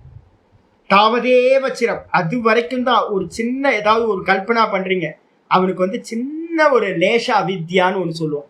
லேச அவித்யானா அந்த சரீரம் இருக்கிற பிராரப்தம் வரைக்கும் அவனுக்கு அங்க இருக்க வேண்டி இருக்கு அந்த சரீரத்தோட அப்படின்னு. இல்ல, வாஸ்தவத்துல இல்ல. ஒருவேளை யாராவது வந்து பாத்தீங்க அப்படின்னா பிராரப்தம் இருக்கிற வரைக்கும் அவன் வந்து பாத்தீங்கன்னா அந்த சரீரத்துல இருக்கான் அப்படின்னு யாராவது சொன்னா கூட மந்திரம் சொல்லுது என்னன்னு கேட்டா, எது வரைக்கும் அவனுக்கு லிபரேஷன் தள்ளி போகும், எவ்வளவு நாள் ஆகும், அவன் தான் வந்து பாத்தீங்கன்னா ஞானத்தை அடைஞ்சிட்டானே அப்படின்னா, இல்ல கொஞ்சோண்டு டைம் ஆகும். என்ன அப்படின்னா அந்த சரீரம் எது வரைக்கும் விழாம இருக்கோ அது வரைக்கும் தான் கொஞ்சம் இருக்கிற பந்தமும் கூட. தாவதேவ சிரம், அது வரைக்கும் தான். எது வரைக்கும்? இன்னும் கொஞ்சம் தானே. அந்த சரீரம் விழவர வைக்கும். விழுந்த பிறகு அவன் என்ன ஆகிறானா சர்வ வியாபகமா அவன் ஆகி வருகின்றான். இருக்கிற கொஞ்சோண்டு ஒரு சம்பந்தம் கூட. ஆமா, நிறைய பேர், எல்லா ஞானிகளும் அப்படிதான். இருக்கிற அந்த சரீரத்தோட கொஞ்சோண்டு சம்பந்தம் இருக்கிற வரைக்கும் வந்து பாத்தீங்கன்னா ஒரு பந்தன் மாதிரி நமக்கு தெரியும். சரீரம் போயிடுச்சு அப்படின்னா ஞானி எங்க இருக்கான்? சரீரம் போச்சு அப்படின்னா சர்வ வியாபகம். எங்கேயாவது வந்து பாத்தீங்கன்னா ஞானிய ஒரு விக்கிரகத்தை தேடினீங்க அப்படின்னா நீங்க தப்பு பண்றீங்கன்னு அர்த்தம். ஞானி என்னவாகிறான் அப்படின்னா சர்வ வியாபகமா பிரம்ம தத்துவமா ஆயிடுறான். ஆயிடுச்சா? இதுக்கப்புறம் ஆச்சாரிய சொல்ற எப்படி அவனுடைய கர்மங்கள் என்ன ஆகுது அப்படின்னும் போது சாந்தோக்கியத்துல இன்னொரு மந்திரம் சொல்றாரு. ஈஷிகா தூலவத். ஈஷிகா தூலவத்னா அந்த பூந்தொடப்பம்னு நம்ம வீட்டுல எல்லாம் முன்னாடி வச்சிருப்போம். இப்பெல்லாம் இருக்கான்னு தெரியல. முன்னாடிலாம் வந்து பாத்தீங்கன்னா அந்த ஈர்க்கா கொண்டு வந்து கட்டி வச்சு இது பண்ணுவாங்க. இப்பெல்லாம் நான் பாக்குறது இல்லை. இருக்கா பூந்தொடப்பம்? இருக்கா உங்கள்கிட்ட இருக்கா? நான் வீட்டில் வாங்கி ரொம்ப வருஷங்கள் ஆயிடுச்சு. நான் வாங்குறதே இல்லை. இப்பெல்லாம் மாடர்ன் தொடப்பம் தான் நிறைய வந்துடுச்சு. அப்போ வந்து பார்த்தீங்கன்னா இந்த பூந்தொடப்பத்துல மேலே வந்து பார்த்தீங்கன்னா இந்த மகரந்தங்களா இருக்கும். எல்லாம் இப்படி தட்டினீங்கன்னா அப்படியே உதிரும். அப்படியே அதை நெருப்புல காட்டினீங்கன்னா என்ன ஆகும்? லைட்டா பக்கத்துல கொண்டு போனீங்கன்னா படபடபடன்னு பிடிச்சு அப்படியே எரிஞ்சிடும் உங்களுக்கு. கொஞ்சம் பட்டாலும் போதும், எரிஞ்சு மொத்தமும் நாசமா போயிடும். நல்ல காஞ்ச இந்த பூந்தொடப்பம் இருக்கிற அந்த தோட்டத்து பக்கம்லாம் போனீங்கன்னா காட்டுல கிடக்கும். அதுல எங்கேயாவது சில சமயம் வந்து பாத்தீங்கன்னா நெருப்பு வச்சு விட்டுருவாங்க. நெருப்பு வச்சா சட சட சட சட சடன்னு அப்படி எரியும். எரிஞ்சு மொத்தமும் வந்து பாத்தீங்கன்னா இல்லாம போயிடும். ஏன்னா காஞ்சி போயிருக்கும். வெயில் காலத்துல பாத்தீங்க அப்படின்னா காஞ்சி போய் மஞ்ச காடா இருக்கும். மஞ்ச காட்டுல கை கச்சிங்கன்னா போதும், அவ்வளவு போயிடும். அதுதான் இங்க எக்ஸாம் சொல்றது. ஈஷிகா தூளவத்து. ஈஷிகா அப்படின்றதுக்கு அர்த்தம் வந்து பாத்தீங்கன்னா இந்த பூந்தொடப்பத்தோட மகரந்தங்கள் அந்த குச்சி குச்சியா நிக்குது இல்ல, அது எல்லாம் வந்து பாத்தீங்கன்னா எப்படி வந்து பாத்தீங்கன்னா நெருப்பு வச்சா எரிஞ்சு மொத்தமும் இல்லாம போதும், மிச்சம் இல்லாம. அதே மாதிரி சர்வாணி கர்மாணி பிரதூயந்தே. எல்லா கருமங்களும் ஞானிக்கு, எல்லா கருமங்களும் என்ன அர்த்தம்? ஆகாமி, அதுக்கப்புறம் வந்து பாத்தீங்கன்னா பிராரப்தம், அதுக்கப்புறம் வந்து பாத்தீங்க அப்படின்னா சஞ்சிதம். சஞ்சிதம், ஆகாமி, பிராரப்தம். எங்க ஆச்சாரியார் குருநாதர் சுவாமி சொல்லுவார். ராமானந்த சுவாமி வந்து பாத்தீங்க அப்படின்னா ஒரு எக்ஸாம்பிள் சொல்லுவார். திரும்ப திரும்ப திரும்ப யாராவது பிராரப்தத்தை பத்தியே கேட்டுட்டு இருப்பாங்க. எல்லா சாதுக்களுக்கு எல்லாத்துக்கும், இந்த வேதாந்தத்துல இருக்கிறவங்களுக்கு எல்லாத்துக்கும் ஞானி இப்படி பண்ணாரு அப்படி பண்ணாரு. உங்க சுவாமி வந்து பாத்தீங்கன்னா ஒரு கிளாஸ்ல வந்து பாத்தீங்கன்னா சொல்றாரு, என்ன மறுக்கையா அம்மா செத்து போயிட்டா, திரும்ப எப்படி குழந்தை பிறக்கும் அப்படி. அம்மா செத்து போயிட்டா, அம்மா யாரு? மாயா. மாயா மறுக்கையா, மாயா அம்மா மறுக்கையா செத்து போயிட்டா, திரும்ப எங்க குழந்தை பிறக்கும்? குழந்தை பிறக்கும் எங்க குழந்தை பிறக்கும்? திரும்ப எப்படி ஜென்மம் வரும்? ஜென்மம் வராது. அம்மா செத்து போயிட்டா, அதுக்கப்புறம் பிரசவிக்கிற அம்மாவே செத்து போயிட்டான்னு அப்புறம் எங்க குழந்தை வரும்? வராது. அதுக்கப்புறம் ஒரு ஆம்பளைக்கு வந்து பாத்தீங்கன்னா மூணு பொஞ்சாதி. 3 பொஞ்சாதியும் வந்து பாத்தீங்கன்னா முதல் தாரம் 5 வருஷம் கழிச்சு, இப்ப 2வது தாரம், 2வது வருஷம் 5 வருஷம் கழிச்சு 3வது தாரம் 3 கல்யாணம் பண்ணியிருக்கான். இவன் வந்து பாத்தீங்கன்னா ஏதோ இதுல வந்து பாத்தீங்கன்னா ஹார்ட் அட்டாக்ல செத்து போயிட்டான். இப்ப செத்து போனோன்னு இந்த பொண்டாட்டிங்க எல்லாம் வந்து பாத்தீங்கன்னா 5 வருஷம் கழிச்சு தானே கல்யாணம் பண்ணான். அப்ப இவங்க எல்லாம் விதவையாகிறது வந்து பாத்தீங்கன்னா 5 வருஷம் கழிச்சு தானே விதவையாகணும். முதல் பொண்டாட்டி வந்து பாத்தீங்கன்னா முதல்ல விதவையாவா, அப்புறம் 5 வருஷம் கழிச்சு 2வது பொண்டாட்டி விதவையாவா, அதுக்கப்புறம் 15 வருஷம் கழிச்சுதான் 3வது பொண்டாட்டி விதவையாவா, அப்படிதான் ஆகணும். எப்ப கணவன் இறந்து போறானோ அந்த க்ஷணம் 3 பேருமே எப்படி விதவையாகிறாங்களோ அதே மாதிரி வந்து பாத்தீங்கன்னா இந்த ஜீவன் வந்து பாத்தீங்கன்னா முக்தனான அந்த க்ஷணமே சஞ்சிதம், ஆகாமி, பிராரப்தம் 3 கருமங்களும் நாசமாகின்றன. இங்க அதான் சொல்லுது, சர்வாணி கருமாணி பிரதூயந்தே. அப்போ பிராரப்தம் மிச்சம் இருக்குன்னு சொல்றேன். இந்த குழந்தைங்களுக்கு எல்லாம் வந்து பாத்தீங்கன்னா கதை சொன்னா புரிய மாட்டேங்குது, தத்துவம் புரிஞ்சுக்கிறதுக்கு ரொம்ப கஷ்டமா இருக்குன்றதுனால, ஆமாம்மா அவர் சரீரம் இருக்கு, அவருக்கு ஒரு பிராரப்தம் இருக்கு, அந்த சரீரம் இருக்கு, அதுக்குள்ளார அவர் இருப்பாரு, ஜீவன் முக்தரா அவர் இருப்பாரு அப்படின்னு பாப்பாக்கு வந்து பாத்தீங்கன்னா வடை சுடுற கதை சொல்ற மாதிரி, நிலால வந்து பாட்டி வடை சுட்ட கதை சொல்ற மாதிரி என்ன பண்ணுது அப்படின்னு கேட்டீங்கன்னா, ஆமா அவரோட சரீரம் இருக்கு, அதுல ஒருத்தர் ஞானின்னு ஒருத்தர் இருக்காரு, அவருக்கும் வந்து பாத்தீங்கன்னா ஜீவன் முக்தர்னு பேரு. இதெல்லாம் வாஸ்தவத்துல முதல் மந்திரம் என்னது? பிரம்மவேத பிரம்மைவ பவதி. பிரம்மத்தை அறிந்தவன் பிரம்மமாகிறான். அப்ப அவன் திரும்ப சரீரம் ஆவானா? பிரம்மத்துக்கு சரீரம் இருக்கா இல்லையா? பிரம்மத்துக்கு சரீரமே இல்லை. அசரீரம் பாவசந்தம், சரீரம் இல்லாததுதான் பிரம்மம். அப்ப பிரம்மத்தை அறிந்தவன் பிரம்மமாகின்றான் அப்படின்னா அவனும் சரீரம் இல்லாதவனாகின்றான். அப்ப இதான் முக்கியமான தியரி, இதுதான். அதுக்கப்புறம் ஜீவன் முக்த கல்பனா எதுக்கு அப்படின்னு கேட்டீங்கன்னா, நம்மள மாதிரி படிக்கிறவங்கல்ல மந்த அதிகாரிகள், மத்தியம அதிகாரிகள் இருப்பாங்க, அவங்க ஒரு விவஸ்தை வேணும். ரமணர் இருந்தாரு, அதுக்கப்புறம் இந்த சென்னார், அதை செஞ்சார், அதை நமக்கு வந்து பாத்தீங்கன்னா இப்பதானே எலன் மஸ்க் வந்து கார் கண்டுபிடிச்சிருக்காரு. இப்போ வந்து பாத்தீங்கன்னா ஆடு வந்துகிட்டு இருக்கு. நீங்க வந்து பாத்தீங்க அப்படின்னா அதுவா போய் நிற்கும், நீங்க என்ன சொன்னீங்களோ அங்க போய் நின்றோம், அதுவே உங்களை இறக்கி விட்டு என்ன பண்ணும், அதுவே பார்க்கிங் பார்த்து அதுவே பார்க்கிங் பண்ணிக்கும் தானே. எவனாவது ஒருத்தன் நம்ம முன்னாடி காலத்துல அதை கேட்டா என்ன, எப்படியா ஆட்டோ கார் ஏதாவது போச்சு அப்படின்னா பேய் இருக்குமோ உள்ள, ஆளே இல்லாம கார் ஓடுது, பேய் ஓட்டுமோ காரை அப்படின்னு தான் நம்ம பார்த்துருப்போம். இப்போ வந்து பாத்தீங்கன்னா அதுக்கு நம்ம கண்ணுக்கு முன்னாடி வந்துருச்சு. இப்போ ஒரு காருக்குள்ளார ஆளு டிரைவர் இல்லாம காரை ஓட்ட முடியுது அப்படின்னா, அப்ப இந்த தேகத்துக்குள்ளார ஒரு பர்சன் இல்லாம சைத்தன்யத்தோட விசேஷத்தினால இருக்க முடியுமா? கண்டிப்பா இருக்க முடியும். ஒரு எலன் மஸ்கோட கம்பெனியினால பண்ண முடியுது அப்படின்னா பகவானால பண்ண முடியாத மொத்த கிரியேட்டர். அப்ப வந்து பாத்தீங்கன்னா இந்த சரீரம், ஞானியோட சரீரம் ஆள் இல்லாத கார். Auto pilot. யார் யாரு ஆப்ரேட் பண்றா? ஈஸ்வரன் வந்து பாத்தீங்கன்னா இந்த சரீரத்தை வச்சு தனக்கு தேவையான காரியங்களை பண்ணிக்கொள்கிறார்.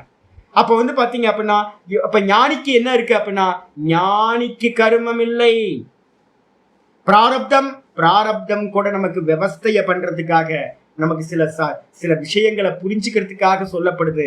வாஸ்தவத்துல 3 கர்மங்களும் நாசமாகின்றன. அதான் சொன்னேன், அந்த தொடப்பம் வந்து பாத்தீங்க அப்படின்னா, தொடப்பமா இருக்கிற அந்த அந்த ஈஷிகான்றது வந்து நெருப்பு வச்சிங்கன்னா என்ன ஆகும்? மொத்தமே எரிஞ்சிரும். இல்ல இது கொஞ்சம் மட்டும் நான் இருக்கேன் அப்படின்லாம் நிக்காது, அந்த காடே எரிஞ்சு போகும். அதே மாதிரி கர்மங்கள் பிராரப்தம் சஞ்சிதம் ஆகாமி எல்லாம் எரிஞ்சு போகும் ஒழிய மிச்சம் ஒண்ணு இருக்கவே இருக்காது. அதனால இத்தியாதி ஸ்ருதி சதேபியா, இந்த விதமா நூற்றுக்கணக்கான ஸ்ருதிகள் வந்து பாத்தீங்கன்னா சொல்லப்பட்டது. உக்தோ விதுஷக சர்வ கர்மதாக. அதனால் வித்வான் அப்படின்னு சொல்லக்கூடிய ஞானிக்கு எல்லா கருமங்களும் வந்து பாத்தீங்கன்னா எரிந்து நாசமாகின்றன என்பது வந்து பாத்தீங்கன்னா யுக்தம், பொருத்தமே ஆகும் சொல்லப்பட்டது அப்படின்னு ஆச்சாரியார் முடிக்கிறார். இதோட இன்னைக்கு இருக்கட்டும். யாராவது சந்தேகம் இருந்தா நாளைக்கு இதை பத்தி திரும்ப பேசுவோம். நாளைக்கு பிரம்மஜானி பிரம்மம் தான். பிரம்மஜானியை வந்து இப்ப ரமணாசிரமத்துக்கு வரீங்க, ரமணாசிரமத்துக்கு வந்தோன்னு வந்து பாத்தீங்கன்னா ரமணர் இப்படி இருந்தார் அப்படி இருந்தார். நமக்கு எப்பவுமே பிரச்சனை என்னன்னா, நம்ம விவகாரம் எல்லாம் தேகத்தை வச்சுதானே இருக்குங்க. நம்ம எதை பண்ணினாலும் தேகத்தை வச்சு பண்றோம். தேகத்துக்குள்ளார ஒரு ஆள் கண்டிப்பா இருக்கணும். இல்லை, நம்மளுடைய அனுபவம் வந்து பாத்தீங்கன்னா, ஒரு ஆள் இல்லாம எப்படி தேகம் வந்து பாத்தீங்கன்னா தனியா இயங்கும் நமக்கு தெரியவே தெரியாது. அதனாலதான் 2 சொன்னேன். என்னன்னு கேட்டீங்கன்னா, சாமானிய சத்தா, விசேஷ சத்தா. ட்ரெயின்ல ஏறி உட்கார்ந்துக்கிட்டு நீங்க லக்கேஜை தூக்கிட்டு இருக்கோம். நம்ம எல்லாம் ஞானி புருஷன் என்ன பண்றான்? தன்னோட சரீரம் எல்லாத்தையும் தூக்கி நான் இல்லப்பா அப்படின்னு இறக்கி போட்டான். இறக்கி போட்டதுக்கு பிறகு வந்து பாத்தீங்கன்னா ட்ரெயின் தான் சுமக்குது. மொத்த ஜெகத்தையும் வந்து பாத்தீங்கன்னா இந்த மாயா சுமந்துகிட்டு இருக்கு. நீங்களும் நானும் மாயைக்குள்ளார இருக்கிறதுனால சரீரத்தை பார்க்கிறோம். இந்த ஞானி புருஷன் வந்து பாத்தீங்கன்னா தான்ற எஸ்டாப்ளிஷ் ஆனதுனால அவனுக்கு இந்த உலகம்னு ஒண்ணு இருக்கவே தெரியாது. சர்வம் பிரம்மைவா பூத் கேன கம் பஷ்யத்துன்னு மந்திரம் சொல்லுது. எல்லாம் ஒருத்தனுக்கு பிரம்மமா ஆயிடுச்சு அப்படின்னா அவன் எதை எதனால் பார்ப்பான், எதை எதனால் கேட்பான் அப்படின்னு மந்திரம் சொல்லுது. அப்ப பிரம்மத்துக்கு வந்து பாத்தீங்கன்னா தெரியறது ஒன்னே ஒண்ணு, ஏக்கமே அத்விதீய சித்தி, அத்வைத சித்தியை தான் அடைஞ்சிருப்பான். இந்த உலகம்னு ஒண்ணு வந்து தெரியவே தெரியாது. அப்ப நம்ம பார்க்கறது ஞானி வாழ்ந்த வீடு, ஞானி இருந்த சரீரத்தை தான் நம்ம பார்க்கிறோம். அதனால வந்து பாத்தீங்கன்னா நிறைய யோசிக்காதீங்க இதை பத்தி. இப்படி யோசிச்சீங்கன்னா கரெக்டா உங்களுக்கு புரியும். ஓம் பூர்ணமத பூர்ணமிதம் பூர்ணாத் பூர்ணமுதச்யதே பூர்ணஸ்ய பூர்ணமாதாய பூர்ணமேவாவசிஷ்யதே. ஓம் சாந்தி சாந்தி சாந்தி. ஹரி ஓம் ஸ்ரீ குருभ्यो நமः. ஹரி ஓம் ஸ்ரீ கிருஷ்ணாய பரமாத்மனே நமः. ஸ்ரீ கிருஷ்ண கிருஷ்ண கிருஷ்ண காயேன வாசா மனசேந்திரியைர்வா புத்யாத்மனா வா பிரகிருதே ஸ்வபாவாத் கரோமி யத்யத் சகலம் பரஸ்மை நாராயணாயேதி சமர்ப்பயாமி. ஓம் தத்சத் இதி பரபிரம்மார்ப்பணமஸ்து.